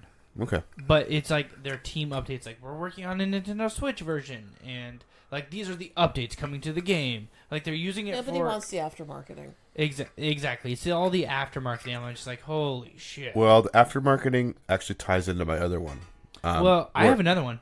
Okay, go for it. Well, actually, what is your other one? Can you just give me the name of it? The other one? Yeah, just like Sparker. Okay. No, the sound reactive LED mask. Well, I thought we'd let Megan talk about this one because this one she's actually involved in. Oh shit. Okay, never mind. All right, I forgot. Go. Nope, Lead it. nope, Lead it. All right, Do it, Zach. what's Come the other on. one? All right, so Sparker was the cigarette lighter. Forgot that you got one. We were having fun at my shop playing with them all. They're kind of fun. There. We could talk about them. Nope. No Sparker. Sparker is a cigarette lighter. Yes. That you charge, and it also has a little light in the base. It arcs electricity at the tips to light whatever you want to light. Okay. I don't have cigarettes, but I like to light other things on fire, I like fireworks. Fair. So it looks like a Zippo, and when I got it initially, it worked okay. But after about 7 ignitions, it quit working, and I charged it again and charged it and charged it. Nothing. So I emailed them. Nothing. No response. And I kind of gave up on it. And then I get this promotional message in my Kickstarter account saying, we've got this new thing. And I just emailed it back. I'm like, your last thing broke. I don't want to buy any more stuff from you. And today I got a response. And I said, Hey. I just looked at our emails and saw we never responded to you. I'm really sorry about that. Is this your current address? And I said, yes. Yes, it is. So I think I'll actually get a replacement for my Sparker. And I just want to give a shout out for them finally doing the right thing. And hopefully I'll have a new Sparker that works. All right, let's talk about sound reactive masks. I broke my mask. Just now? I just broke my mask. How? The fucking clip came undone because my head's too fucking fat with the headset on. Okay, these things are kind of cheap. They're extremely cheap. They are, but they are kind of cool too. They're really cool. The only thing, okay, so The thing I'm pissed about is we didn't get them for PAX. That's the thing. I understand. We thought we had plenty of time because we weren't expecting them to actually deliver on the date they said. Yeah. But we had what? How many months after? Like 3 months. There's more than that. Oh, it might have been more than that. 4 or 5. We were like, okay, they're saying May. We'll have plenty, or whatever it was, February. We'll have plenty of time to get it before September for PAX. Nope. We got it like literally the week after PAX. So other than the delivery, I mean... Maybe we should I think explain these what things this is, too. Okay, so the sound reactive masks, they have... Either my battery's dead or I really fucked it up. Well, did you charge it? Anyway, so these are masks that are in various settings. You can time it with the pulse of a beat of a song, or you can just have like a pattern going, and they come in various different lighted sculptures, I guess you'd say. They have like a And the fox, sculptures a sort of look like gorilla, stained glass. a sugar skull. Yeah, so stained glass. So you have the pieces. So if you imagine if it's going with a beat of music, it is like pulsing to the beat of the music. Yeah. Or you can pick another pattern that just runs in a loop. So what's your mask? My mask is the Venetian mask. So Oh, I just did the eye one. And It's almost like a masquerade ball. Sort Yeah. of mask, yeah. And Zach has the sugar skull, Yep. and you have... No, iRobot. I just have the regular skull. I The didn't get the robot. sugar one. The sugar one is the colored one. Is the color one? Yeah. Okay, so you just did the regular I just skull. did the regular skull, yeah. You went My back and forth biggest on that. I did. So it's about these things is the size of the... Because it's a Velcro thing that goes around your head to hold it, because it has the power pack in Yep. it.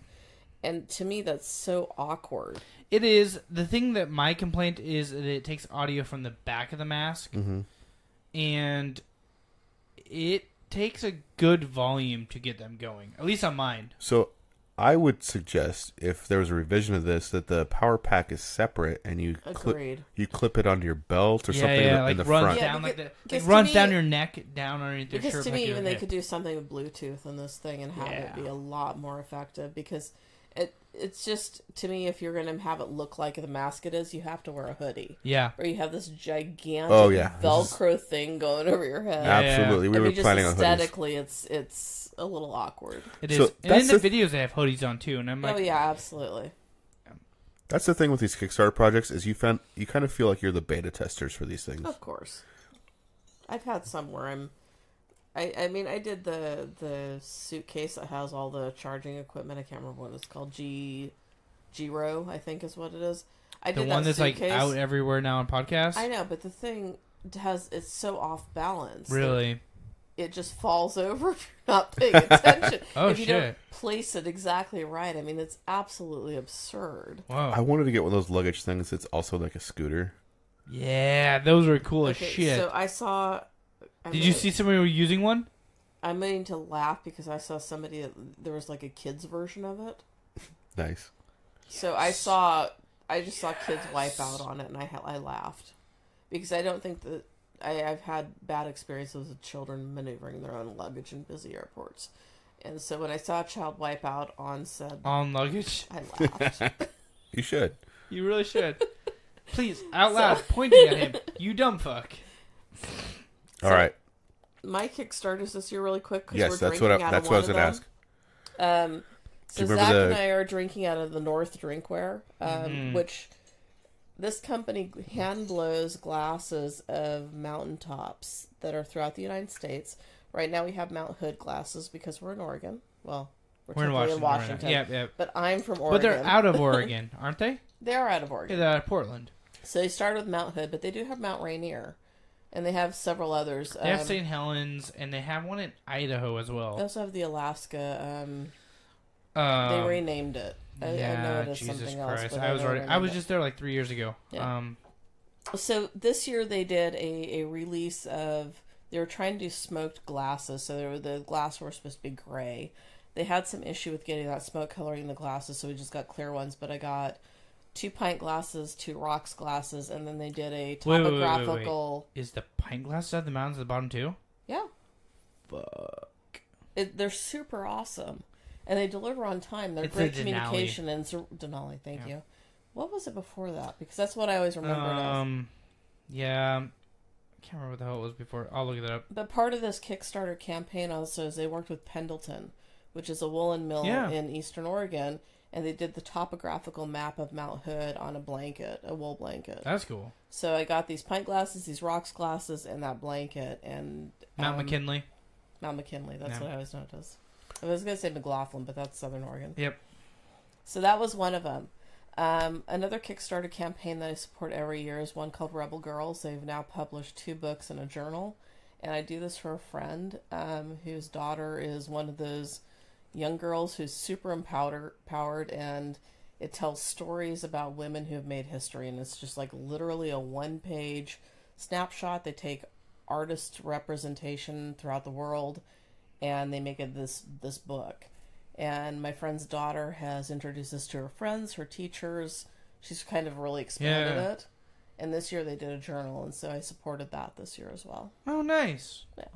That's cool. Not anything. What was really the background technology. words for that?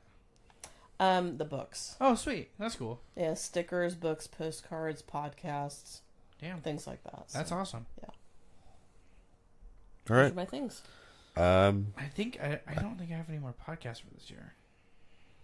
Well, you've got the old school guts, but we don't have that yet. I do, yeah. We did like the old guts. They're like little. What are the old school guts? They're kind of like Mad Balls, if you remember those. Yeah. They're like squishy gut things. Do you know when you're gonna get them?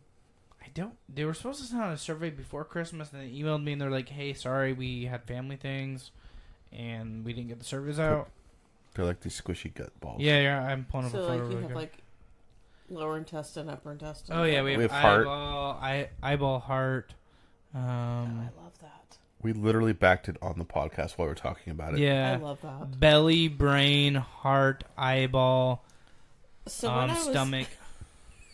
This reminds me because when I was in London, there's a store that's kind of like a Danish discount store, Okay.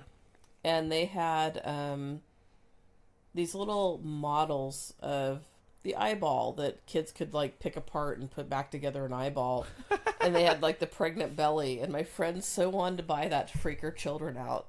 They're so, they'd be so freaked out they'll be like a fetus on the shelf in the morning. She didn't buy it.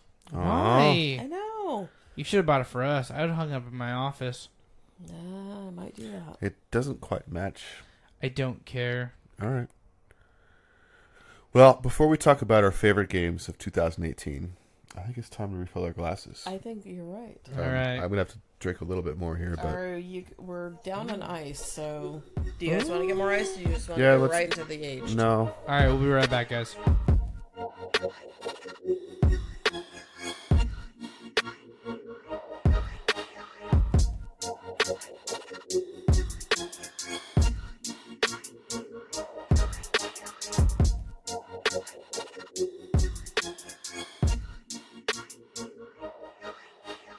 Like, it piques my nostrils enough that it's like, oh, that smells really good, but not enough to where, like, don't Should we stop talk about sniffing. this? Are we talking about this? But we're already back. Okay. Hi. Yeah. Hi. We're back. Yeah. We're back. Hi, we're back.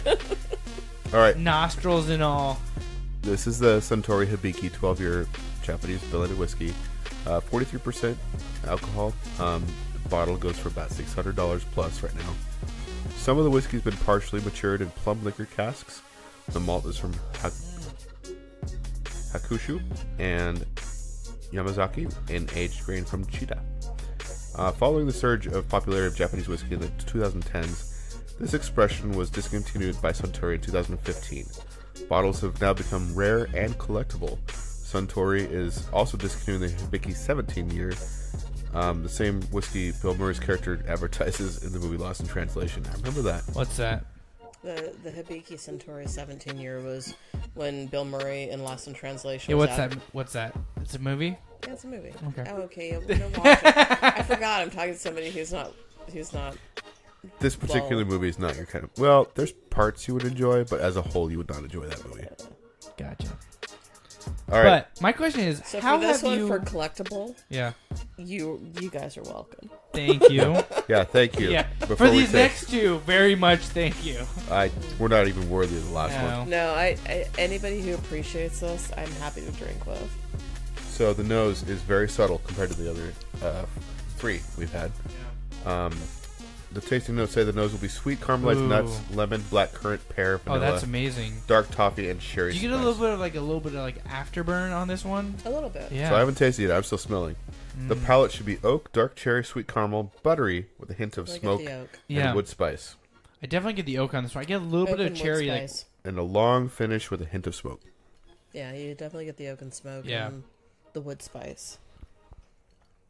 so how have you lasted so long of not drinking this? Because I know what they are.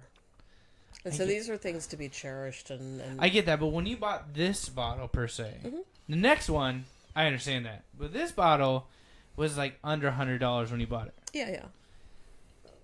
I just when You just knew? you know when you step into something that's really quite So did you just have like a special. sip of it and you were just like, oh, this is like for only rare occasions? Yeah, That is a pretty really much. long finish. You've been talking Pretty this whole much. time. And I'm still Yeah, I know you're still I'm still finishing You're my still first tasting sip. it. I'm still finishing my first sip. Yeah. So and you just know quality when you taste it. Yeah. The I'm first not time I even- had Japanese whiskeys, I think was about 2010, and it When was did you buy a this? 2013, 2014, All right. and it was something that was an aged whiskey, and Mm-hmm. I fell in love with it right away. Yeah. It's And so it took me a while to find one, hence the one I bought last year because it was the 21-year Hibiki. yeah. And so I bought it last year, but at the time when I fell in love with it, finding it was one, out of my price means, even at a couple $100 a bottle. Yeah. And two, it was just rare. Yeah. So when you find them that it's something that's going to be special, and you're only going to have it at certain times that are special. Yeah. Yeah. Like appreciate when we finally bury the year 2018. Exactly. Oh, cheers to Cheers. that. Wait. So when we bury our... Never mind. But when we change presidential seats, Fingers crossed. we're going to have even more? Megan's going to come back Well, again? we've got our impeachment cans at least. We do have those. All right, let's talk about games. Goddamn, that's really good. Mm-hmm. So I'm going to let you talk. I'm just going to savor this. Yeah, You got games too, buddy. All right, so I did a. Games? I already talked about my games. What are you talking These about? are my games that I remember from 2018. I organized them kind of weird. I went all over the map trying to come up with at first a top 5, and it wasn't working for me. And then I was like, well, okay, 10. And I sort of got it down, but it was like, I don't know. I have got categories. That's how I'm going with my list. So I'm really confused. Are we doing games or own... This we is go. what I'm doing. Is it from 2018? Like This is what I played. released in 2018, or So played? most of the ones here are from 2018. There's a couple 2017, but this is the year I played them, Okay. and that's All right. All right. You what go for my it, man. list is. I got 5. I've got quite a bit more, so how about I cover 2 of my categories, and then you can do one of yours. Sure. How the fuck are your categories? So, I play a lot of indie games, as you know. I did play a AAA game to completion and enjoyed it a lot, which is why I'm mentioning it first, and that's God of War. What? You have thoughts? Yes, boy. There's a big heavy Boy. sigh on that one. Boy. I So need to borrow your copy. you do. I do. And Um, actually, other podcasts have told me I need to borrow your copy. Apparently, if you have a son, this game is very emotional.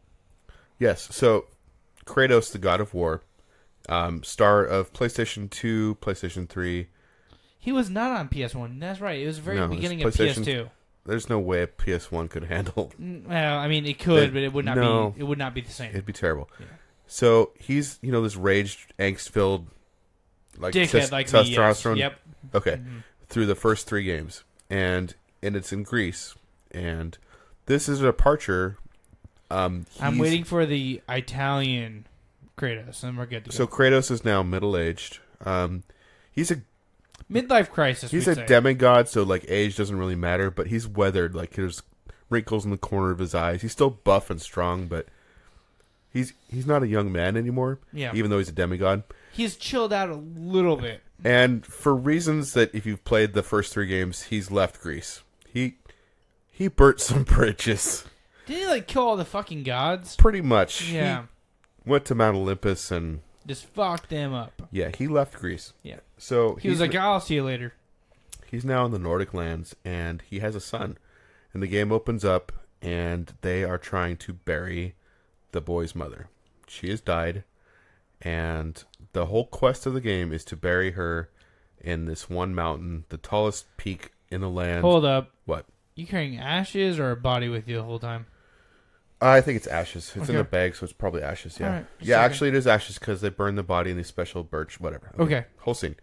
So, Please explain. I'm listening. yes, the boy is, I don't know, 12? Yeah, he looks about 10, that age. 12. Yeah, maybe like 9 to 13. And Kratos has mellowed out a little bit from his rage-filled self, but he's this gruff. He's still pissed. No, he's just this gruff. He's not in touch with his emotions. Like He going. does not know how to emotionally connect with No, his there's son. multiple. There's multiple times. Got that right. He's like trying to teach his son how to hunt, and like they kill this deer, and the boy like gets a little like weirded out. And he's like, he reaches out his hand to comfort the son, then like pulls it away. He doesn't know how to connect emotionally with his son. There's lots of moments like that. Gotcha. But it was good because it provided emotional depth to a character that was before just this rage-filled testosterone bro that like literally well, the first Gods of War were like him based off killing gods because they killed killing his wife. gods, like chopping off Gorgon's head and turning Didn't- people to stone with it. Like Didn't they kill like his very first child, or was it just his that's wife? why he turned into this rage monster. Is because yes, They killed the his gods killed his family. Yeah, So this is his which second included wife. a wife and a child. This is not common in video games, by the way, for a character to have a second wife. But it is common in Greek mythology for the gods to kill everybody. Yeah, and it's very fucking true. he brings this up multiple times with his son. He's like, "Don't trust the gods. The gods are dicks, basically." Yep. I am a god. Don't trust anybody else. And that's actually the besides me. best part of this game is like Genital jousting. in between jousting. action scenes, the chatter between him and his son is just it's gold. So I heard there was a boat scene. Can you explain the boat scene? There's more than one boat scene. So to get between different areas, you're in a boat, and okay, this is a minor spoiler for about a third into the game. They find a god that's been trapped by another god in a tree, and he has this eye that can open up portals to other worlds. And so they cut that guy's head off and carry it around, and he's able to talk still. I'm trying to think of what god would that be. Anyway, so this I don't recognize severed, that god. this old severed head is like talking to him in this boat, telling him stories, and Oh shit. the stories are so good that you will literally get to your destination and not get out of the boat, and you will like listen. That's the part I've heard of. You will listen to the rest Yeah. of the story instead of like continuing on the game because it's, Like you legitimately will set down your controller and just like fucking listen to the like story. let him finish his Yeah. story, and he's like, kind of this grandfather figure eventually to this boy because like my dad. the dad has no idea how to be Do a you dad. just drive places and just like wait for your dad to stop talking? I can have hour-long conversations with my dad where I don't say a word other than Shit. So you would get out of the boat. You probably would, get out of the boat and Manners run. would tell me not to, but boredom would say yes. Well- Get out of the boat. Was your dad always there for you though? Yeah, no. Okay, because Kratos was not there for Rich's son originally. He was not a good dad. Yeah, Kratos is kind of a Fair dick. point. All right. Yeah. So yeah, the writing is great. The characters are awesome. The combat is good. There's a lot more RPG elements where you're changing your armor sets and everything's great about the game. The game is also very well known for being one continuous take. There are no fadeaways. The action is continuous. Like there's no loading screens. They hide the loading really smartly. Like a column will rise slowly while you're on it, but they do. It's just one continuous shot. The action's always there. The story's really good. It's an amazing experience. My next category is couch co-op experiences, and these are the games that I played with my children that were excellent this year. It's opening up. Is everything okay? I was saying, take a drink of your whiskey because it's It's opening up. good. Interestingly. Okay, hold on. It's You know what the really funny mellow part a about little this whole podcast is, Megan? Hmm. So I didn't I'm ask in you. here talking about liquor and interrupting. No. That part's perfectly fine. The awesome part is, you see the things we have on our head? Yeah. Our buddy over there on the couch has really sensitive ears. Mhm. So I can fuck with him at any point in time by raising my voice a couple octaves. Son of a bitch. Yeah, I've got it turned down so far. I bet you I can still make you throw that headset. Like if I turn it Please up right don't. now. Oh god. I won't. Okay. Just because you're here. Okay. And because of the listeners. Let me get through this next The one. few that we have, I'll the two or be three. quicker on this category than the last one. Couch co-op. These are the games I played with my kids And me. Fuck you. and you. But you never came over to finish. Dick bag. Let me get to it, and then you can call me out. Crashlands, which you introduced to me. Awesome. I love it. It's a great game. I'm I playing. really want to know if we can play like me on my phone, you on your. So my son got the iPad version, and if you have an account, I have an account. Well, yes, you can transfer between devices, so that's kind of neat. Okay, so I can't play with you per se. Two player. No. Okay. But like I can be grinding with him on the Switch, and then he can continue playing the exact same game with all the stuff we've collected on his iPad. That's cool. On his new iPad. On his new iPad. Thanks again. Yeah, The other thank game you. that I'm full of connections. Yeah. that I enjoyed a lot that I did might play need some help on that. that I played with you as well. I played all the way through with my daughter's A Way Out, and that's Yeah. the story of like these. How two, far are we now? we broke out of prison. I would say we are 1/4 through. Well, you need to come over 3 more times, asshole. Okay. Do you remember? Yeah, okay. I do remember. So it's in the 70s. Yep. It's like a classic break out of prison I'm story. the asshole fighter person. The thing about this game is it's kind of like the Great Escape, like a prison movie, the first part, and then it turns into like Heat later. Like it's all these different. Never seen Heat. Never mind. Anyway, it's good. It's I've also fun. never seen The Great Escape, but I'm just gonna go with it. It's a 2-player split screen experience, and It's really cool because it's not really split screen. No, it's it is. split screen majority of the time, but when something major is happening, it becomes one screen. okay. So that's my first 2 categories. What's your first game? All right, Leisure Suit Larry. Yes. How far are you? I am not very far, but Have you found the dirty panties? no. You're not far at all. I mean, yes, I have, but not on this playthrough. Okay.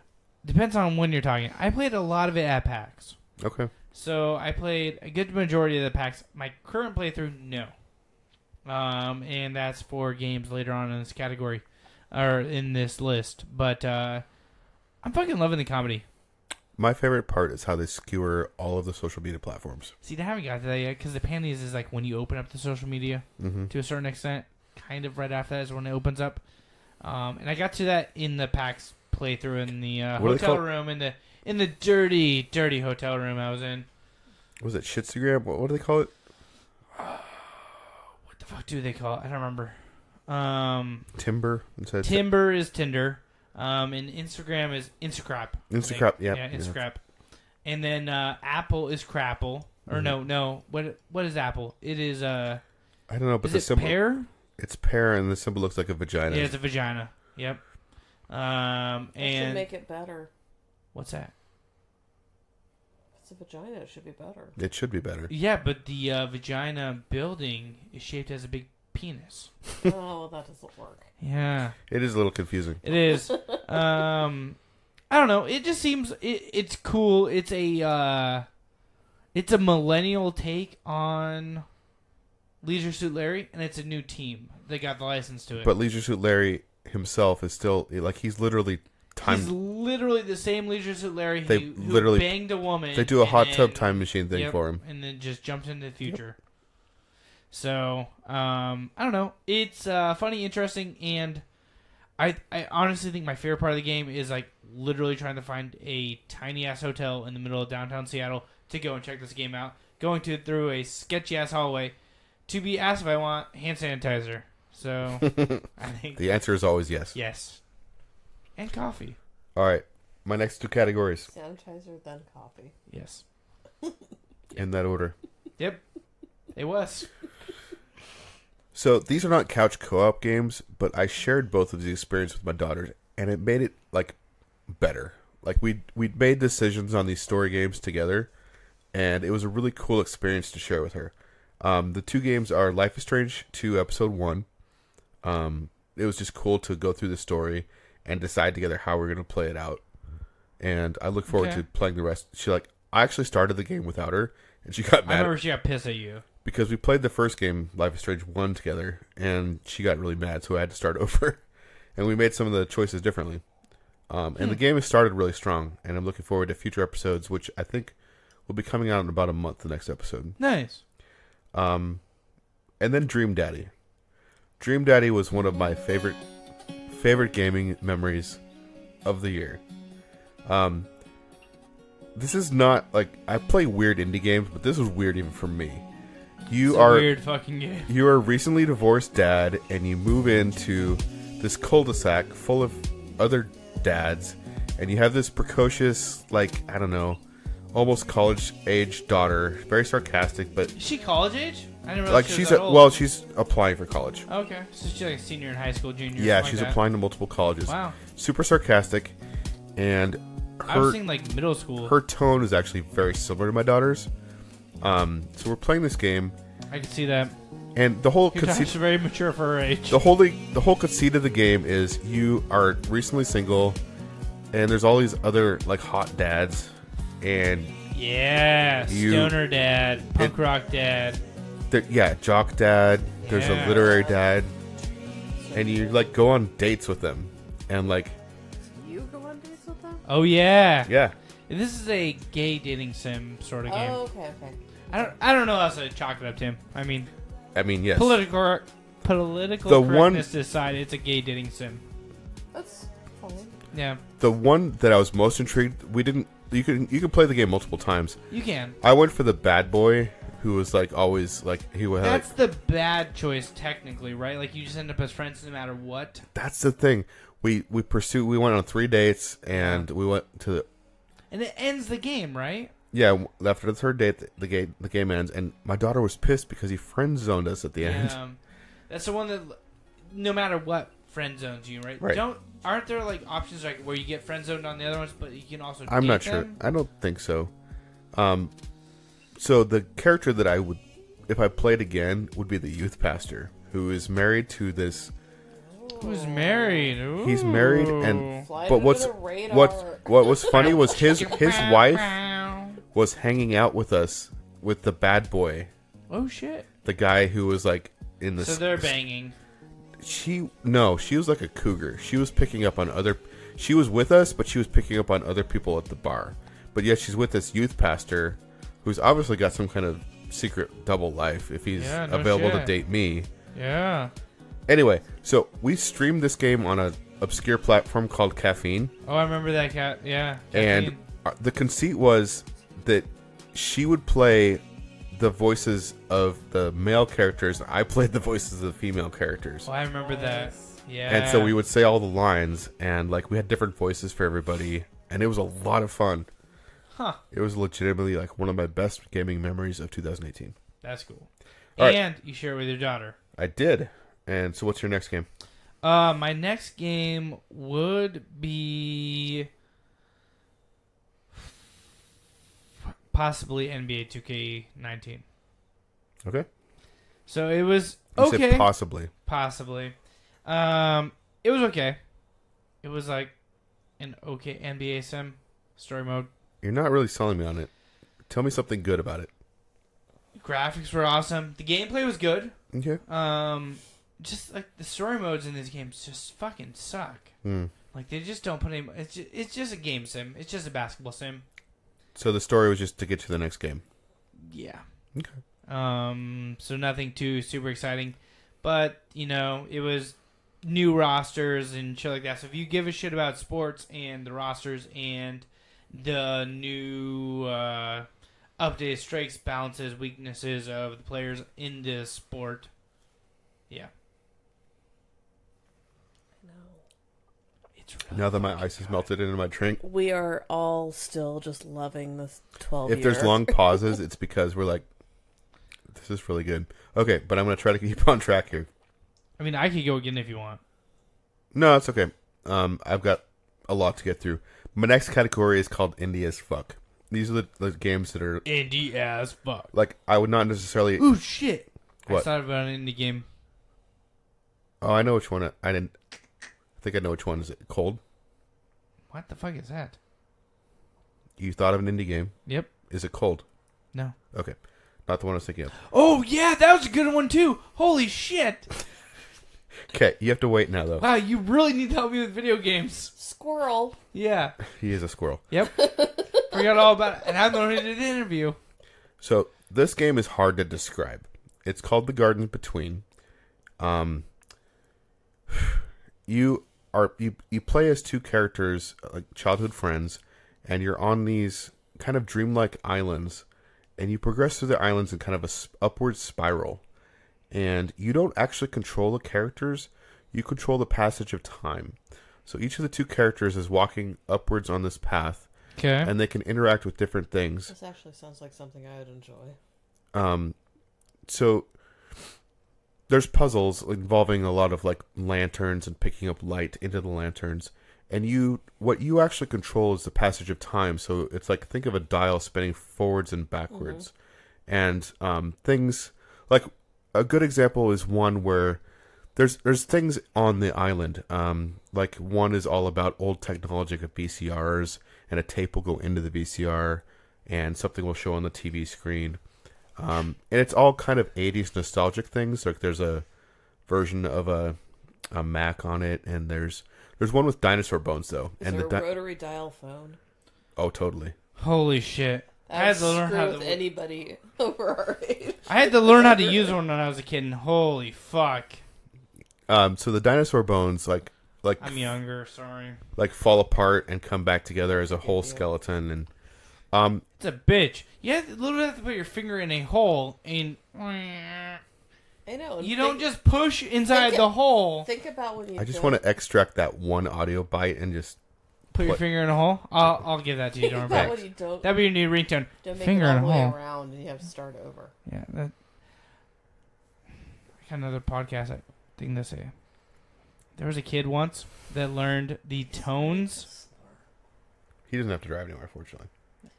Zach is starting to slur, folks. There was a kid who Yes. once learned the now, dial now tones. he's going If he to gets over really drunk. enunciate. If he gets Look really drunk, he out. starts to hiccup. That's my Yeah, favorite. but if I start to hiccup, we know we're fucked. Okay, so there's a kid who learned tones. Yes. Yeah, and You he said used it to said- go like he made the tones into the actual phone receiver, and it would dial phone numbers for him. So he'd be like, and like a number would ring. Yep. That's kind of cool. Thanks Those a are- lot, Dick Bags, for making fun of a kid who's blind and sort of deaf. Whatever. He got free phone calls. Yep, he actually did. Exactly what we were doing. All right. So the other indie game that I really This is how this podcast goes, Megan. I get drunk, I go off on tangents, and Tim's just like, "Fuck Reel him back in. I try. One more game, and then you can talk about whatever you want. Okay. Unavowed. I love this game. Unavowed. Which one's that? Unavowed is an urban fantasy. You are like this group of like supernatural fighters, like trying to hold the Is world. this a PAX game? No, this is a game that's out now. I saw it first at PAX. Okay. It's from Wadjet Eye Games. It's a point-and-click adventure like Leisure Suit Larry, but like Stranger Things almost. Stranger Things, Ghostbusters. You're this group of like one guy's a fire mage, another one's an actual djinn, like a genie. Mm-hmm. Your character is this. Well, you get to choose if it's male or female. You get to choose your profession, which is cool. Always female. Sure. And you get to choose if you're an actor, if you're a bartender, and your origin story changes based on those choices. But once you get past the first part, you find out that you were inhabited by a demon for a year. Fuck yeah! And you are investigating what you did for that year I remember this. while you were inhabited by this demon. And you did some fucked up stuff. Did you kill a bunch of people? You not only killed a bunch of people, but you like infiltrated a homeless camp and like made people into sacrifice. Why is that bad? Because you made them into sacrifices for this earth deity. Like she's like literally sucked their life essence out. They gave them bus tickets and sent them to Portland. So it's kind of broken up into chapters. Like you go to different locations and like kind of figure out different ways like what you did there. All right. But you start to see the pattern. Like, okay, I see here that I was creating like an energy bank from the souls of the homeless people. What am I doing with all the energy? Like you're following like the trail of yourself. Kind of cool. It's really cool. Yeah. Tim finds some random ass shit at PAX, and I'm like, these are really fucking cool. Like 2 years ago, I'm like, I'm not surprised. Yeah. Like I've shown you little clips from this game. Like Yeah. there's this one demon you summon from an alternate universe. If you just go up and talk to him, he literally just eats your face off. Like Oh, Yeah. Florida smoking bath salts moment. yes, exactly. Awesome. Like this game is like Sorry. it's just it's good. It's really good. Unavowed. Check it out. All right. What's your next game? Frostpunk. Yes. So Frostpunk is a almost like post-apocalyptic Cold War simulator. Or you could think climate change. Yeah, I guess you could think climate change. It's after a war of some kind. But yeah, climate change.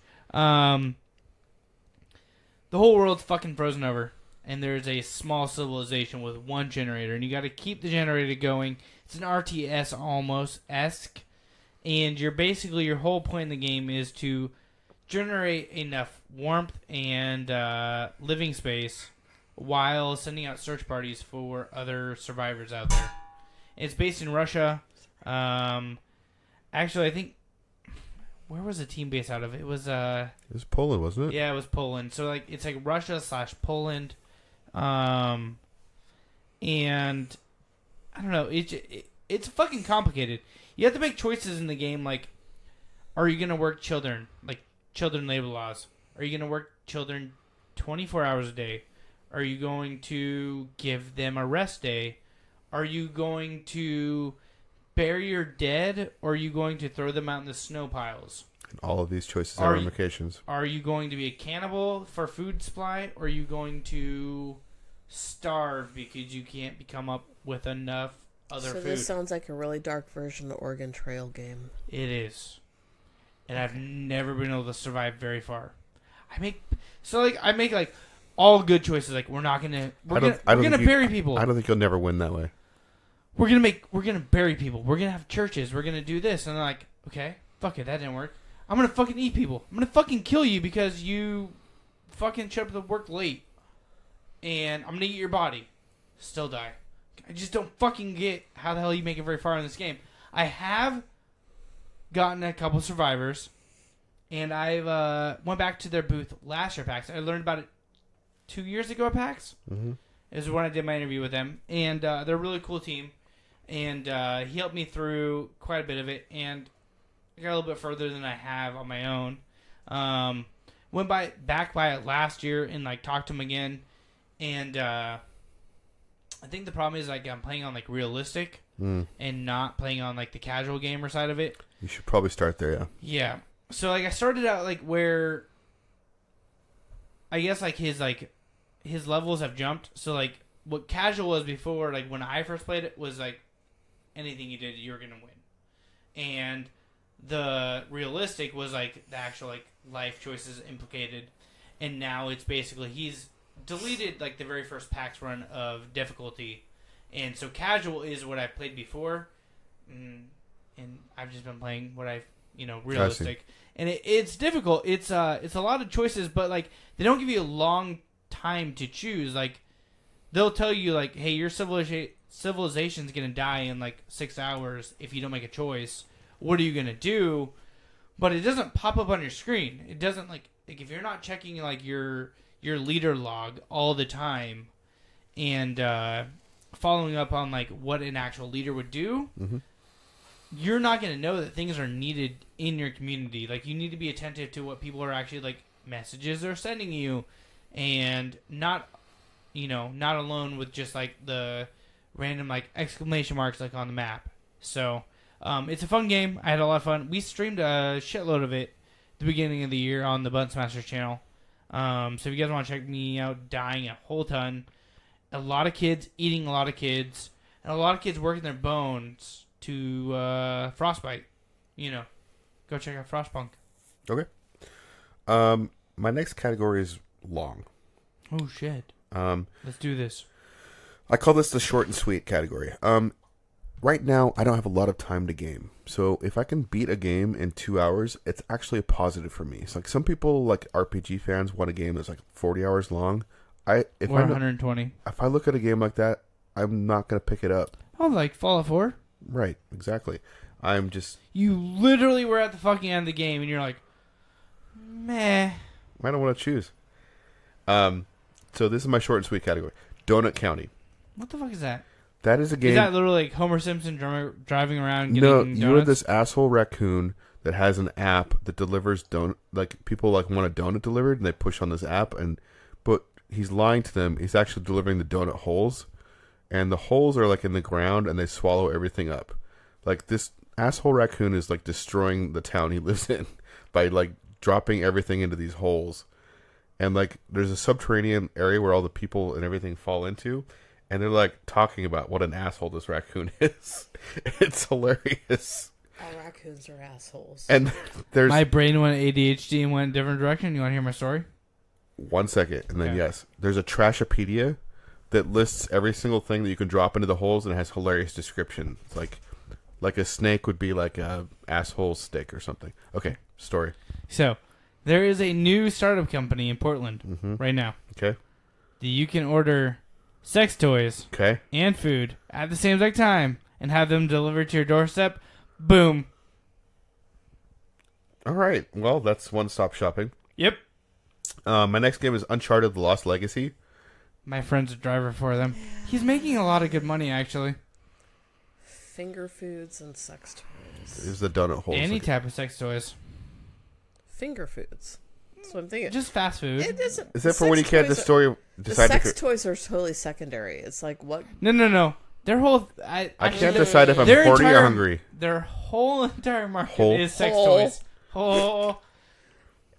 Yeah, because what are you going to get? It depends on the time of morning or night that you're ordering. He's driving a lot at night.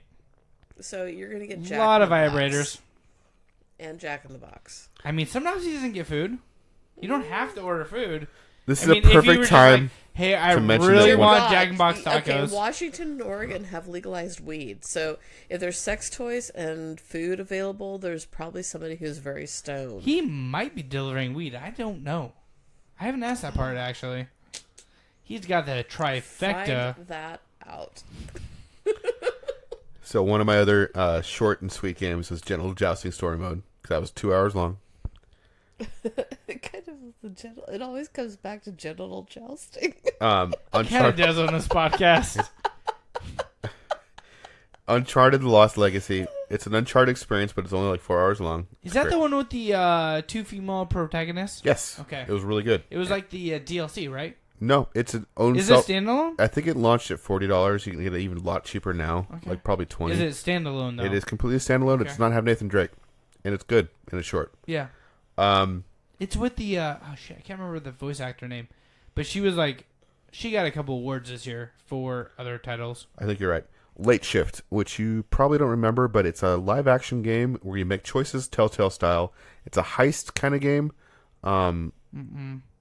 It's good. I streamed it on Caffeine as well. It's like playing a 2-hour movie where you make all the choices with the characters. The Late Shift sounds like an ER game. No, it's like a heist game. A lot of fast, like a British version of Fast and Furious, sort of, kind of. So they're driving Datsuns. Gotcha. It was fun. And then my last one is Siggy, A Fart from Melanisa. This is a $2 game that I randomly bought and had a lot of fun with. Is this a Switch game, by the way? No, it's on Steam, and it's like if you crossed Super Mario Brothers with Ghosts and Goblins, and there was lots of farts. And it was like literally 45 minutes long. We get down some really weird alleys down here. Don't worry about it. That's okay. This is a game I've gifted to other people because it's stupid. I haven't got it. What the fuck? He's gifted it to other people I have. other than you. Other than You me. don't play indie games. That's very true. Except, well, Frostpunk is kind of indie, but Frostpunk is actually You most and of Poland Logan games exchanging and games. this was fun. This was fine. like Seriously, you this and is like Logan two need classic games mixed together. Plus, there's farts. Moonlighter. That's Yeah. a good indie game. That's a good indie game. Logan tries to find all the horror Christmas movies, so I think you guys will bond on the indie games. I had a lot of fun with this stupid $2 game, so I am going to mention it here. All right. What's your next game? All right. So Moonlighter, which I just mentioned. Okay, now you're adding to your list. Yeah, fuck you. I'm remembering shit. Okay, you're keeping us from a 21. Quit adding to your list. Yep. What is Moonlighter? So Moonlighter is a action game Uh-huh. where you are actually a shopkeeper. Okay. So think of like Skyrim. You're going into a town, Okay. and there's a shopkeeper who sells you shit. What are you buying? Exactly. What are you selling? You are exactly that person. What are you buying? What are you selling? That's Resident Evil, by the way. That is... I don't give a fuck. Fuck Resident Evil. You didn't finish it in VR. It scared me. It also made me nauseous. Yeah. It made me nauseous really quick. But Moonlighter is basically where you're playing like the shopkeeper. And after the heroes come through and they clean up the dungeons, your character goes through and kills the rest of the characters and kind of just picks up shit for his shop. And then you go back to the town and you sell these heroes shit for their next quest. We're almost done, kind of. I'm waiting to see when we're going to do the 21. We need to talk about the rest of our games. I have two more. Okay, let me do my last category. Wait. I have two more. Fuck you. Okay, go for it. Diablo 3. You did play a lot of that. Again? Diablo 3. I played a shitload of Diablo 3. Again? A lot of Diablo. Again? A lot of Diablo. Again? Tim took his headset off. Yeah, I did. Thank you. Okay, I think we know. So Diablo 3. We know I why you will like it. say, okay. The other thing I did not mention is that there's an amiibo exclusively for Diablo 3 on the Nintendo Switch. It's a loot goblin. I sent you the photo of it. It's only for the Nintendo Switch. Okay, that's what It opens up a dungeon every 24 hours that gives you the ability to go through and you just fucking collect a shitload of gold and weapons. Nice. So, Do you have it? I do. Okay, cool. Next thing for you. My last category is best time on a portable that's not a Switch. Oh, PS Vita, gotcha, cool. Lixsphere, Nintendo, or Lixsphere is for Vita. Sorry. Yeah. Lixsphere is this weird neon. Is this category only non-Nintendo Switch games? Yep. This is fucking gay. Whatever. It's 2018, and I'm still playing portable games that aren't I on don't Switch. give a shit. Well, you're gonna hear about it anyway. God damn Lixsphere is this weird ass Nordic game, like a neon, like. it. Lixsphere almost sounds Russian. No, Lixsphere. it's very Nordic, and you throw a spear at oncoming enemies. Lixsphere. Lixsphere, and like this god who gives you the spear is like taunting you when you mess up, like telling you suck, and you get points for headshots, and the timing is super important, and just the way you throw the spear, you like rotate it up and down, kind of almost like the old games where you did like Angry Birds almost? kind of a little bit, but more satisfying because you're impaling people through their heads, and it's just fun. I mean, in Angry Birds, you were knocking down towers that killed other birds. No, you're impaling people through their heads. This is better. The So other, it's like Sniper Elite 4, but with a spear. The other and game- not a bullet through his penis. The other game is WarioWare, 3DS, Gold, whatever. It's fun. You did enjoy that one. It's fun. Everyone who has a 3DS should have that game. Oh, wait, do you have your last game yet? Red Dead Redemption 2. Okay.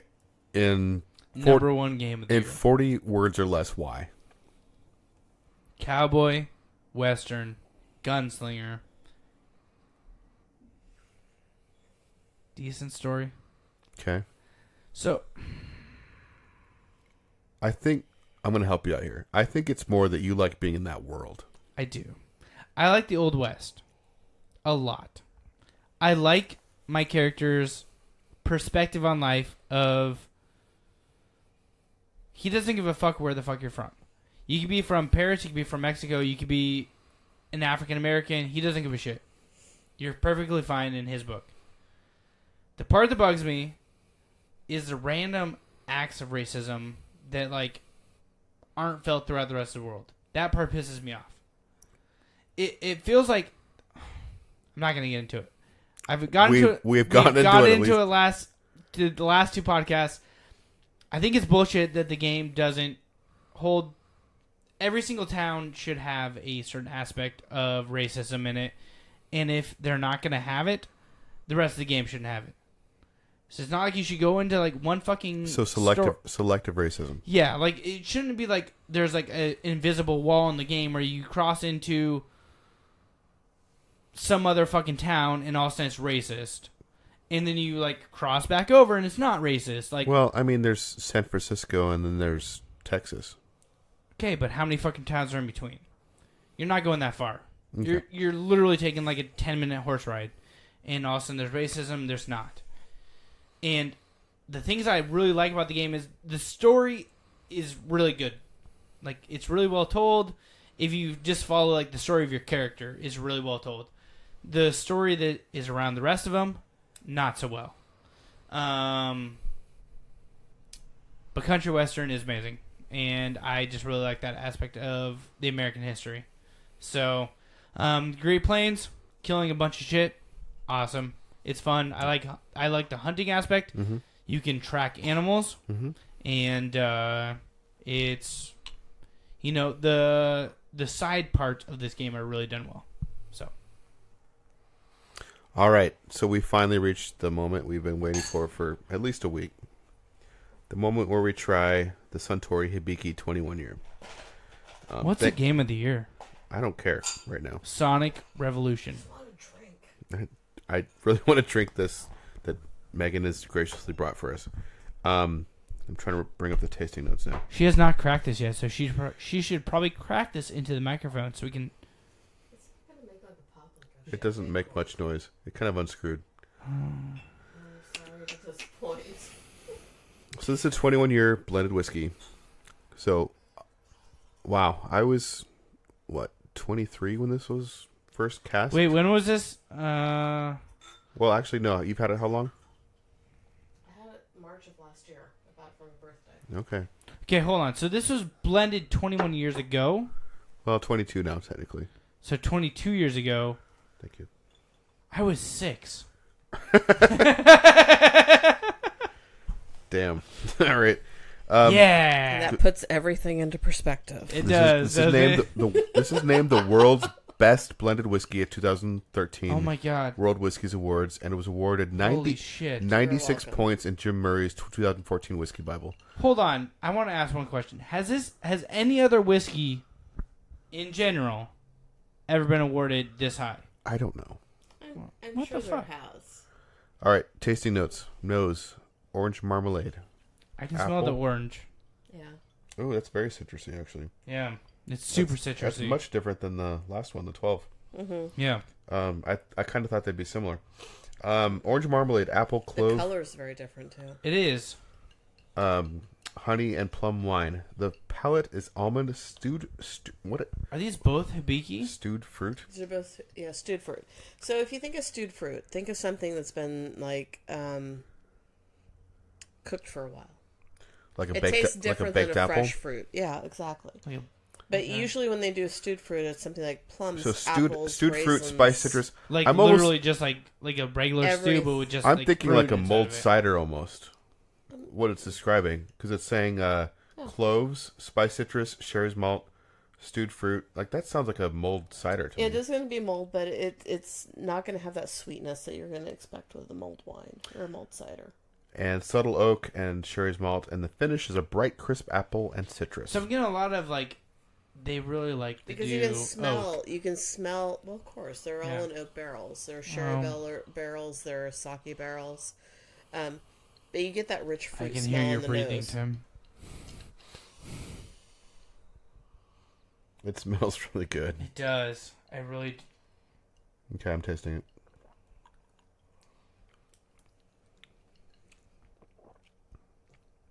I get a lot of oak. A lot of oak. There's actually like a tannic thing happening in the back of my mouth. Yeah. So like, It's like Yeah, the weird thing is like the front of my tongue is like like tingling differently than the back of my throat, which the other ones have not really done. Yeah. Hey Zach, What's up? where can they find us on social media? Is this the end of the podcast? We're ending now. We're gonna enjoy this. No. Hold up. Have you played any games this year, Megan? I have not. Okay. I already knew the answer. Gotcha. Well, You should play Donut County. Okay. you should play General Jousting.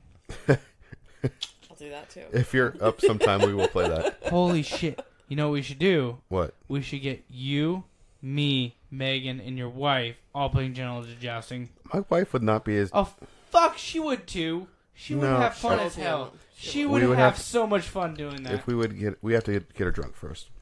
She would have fun not being drunk. No. Challenge She accepted. would. Okay. If Yeah. name what you want. If you get my wife to enjoy General Jousting with me, you've got it. Okay. Got All it. right. If you can get the setup, I'll take you out the ramen. Is that a selling point?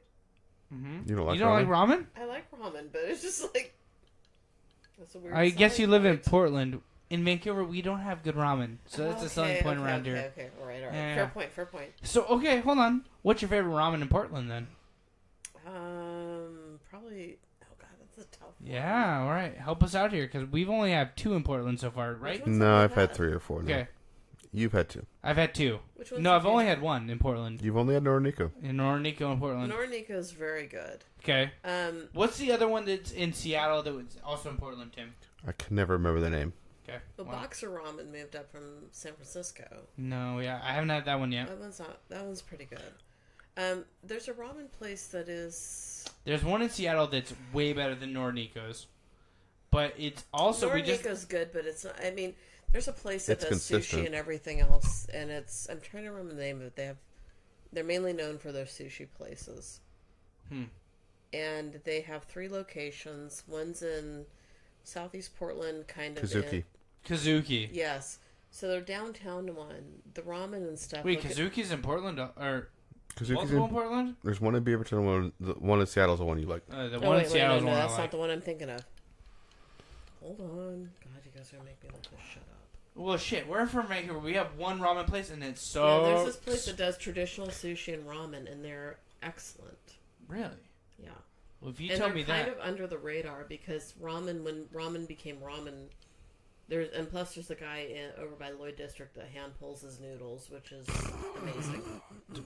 Okay, sorry, I forget I'm talking to 12-year-olds.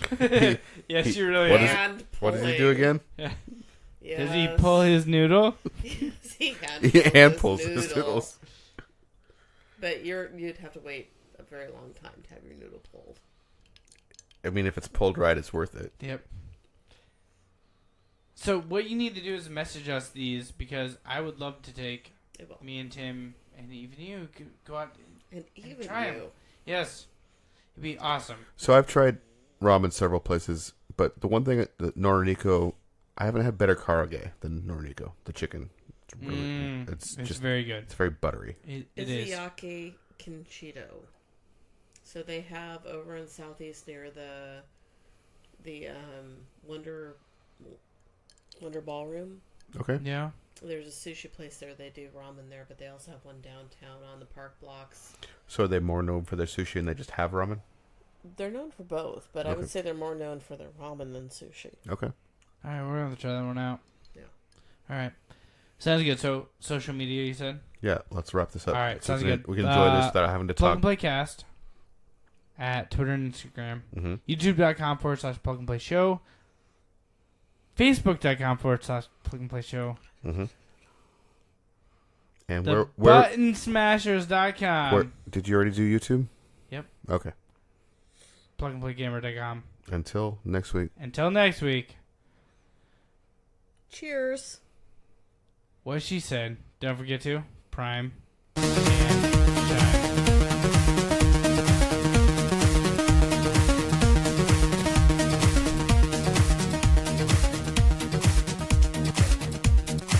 And shoot Nazis in the face.